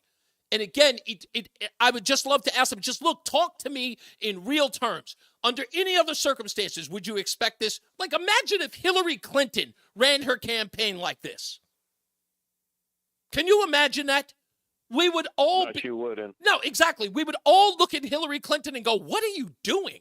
Like, we lost it on the campaign of Hillary Clinton when she didn't go to, what was it, Wisconsin or Michigan? Yeah, she wouldn't go because that was in the bag because of the pollsters. Right. And again, everyone looked at that as a misstep by Hillary Clinton. It was like, why wouldn't she was you ahead go by there? 7%. The polls that have them neck and neck right now, they had her 7% up on election day. Right. And they would So, consider Hillary Clinton a crafty politician who understands campaign. Her husband won for president. She had people who were working with her who had worked on her husband's campaign. She had advisors who were winners, who knew what they were doing. She had guys like what's his name? The crotchety, the Raging Cajun, Carville. She had people like that as her advisors. If Hillary ran a campaign that Kamala Harris is running, they would all lose it. They would lose it on her. Anyway. But I got to get out of here. Give you two quick things. Real quick. Number one, everyone get on the internet. A few days ago, Trump was in Pennsylvania on YouTube. 17 minutes. He goes into a small town, what do you call it, grocery store. I saw that. With the people, and even dropped $100. A lady was having trouble with her $98 order at the register, and he dropped $100 to help her out. He dropped it down to $98. That was the amazing. guy is phenomenal. And, you hear him speak. And one last thing, Reese. One of the big sponsors now at WTIC, California Psychics. Oh, I know that ad. Please don't disparage them. No. Here's the brainstorm. Contact them and get a representative on the show, as a guest, and have them predict the presidential race, the congressional race in Connecticut. Why not? Get them on record. What they predict, and I think you've got it made. I got to go. Thank you, man. As I always say, radio is free, so we thank you for paying attention. Remember to keep JC in your hearts and in your mind. Sean Patrick, we love you and we miss you. Remember that panic is not planning, so plan your work and work your plan. Me, I'm Reese on the radio. He's Mark Christopher in the BPS Traffic Center. Good night, Mark. I think this is the psychic yes they use. Yeah, I think it is. Bubba Dubasa from Bobby Pointvin. Maybe we should get them on. That's not a bad idea, actually. That would be pretty cool. What? They would love it. Interesting radio. Yeah, I'm sure they would. Reese, have a great night. If you're heading into Hartford right now, southbound side of I-91, you got. All right, this is why you can't have people in your studio talking to you. They in here, Stephanie and Crystal. I'm like, then you said, I'm like, oh. They was like, oh, we sorry, Roland. Was that Stephanie? Stephanie, like Steve's boss? Yeah, the big boss. She always come in here when she on her way out and say what up. Oh, okay. Does she even listen to the show? I doubt it. Really? Yeah, she's too busy. She's mad busy. Like she always running in and out of here. So. Well, I'd at least like to get her take. Yeah. All right. Good luck with that. No. And 26. Thank you. All right, I'll see you tomorrow. See you tomorrow. To the Mixmaster, 84 eastbound Waterbury slowing by 18, 84 eastbound in Danbury tight 3 to 5, and more slow traffic in He said Newtown good from luck 9. with that. Thanks. Thanks. On the eastbound side of 84, southbound Parkway still running slow. All right, guys, it is time for me to get up out of here. I'm sorry I didn't even go to the comments in the last part of the break. Thank you, Michael A. Thank you, Dan and Terry, Simon. I got all of your text messages. By the way, I never ever talk after the show. I've always got to I've got to just unwind. Patty, again, thank you. Rama, as always, love your commentary. I don't always read everything on the air, but I love it when you opine. You always got funny stuff, man. I appreciate it. Whole and holistic. You guys be good. I will see you tomorrow where we wrap up the week. Holler.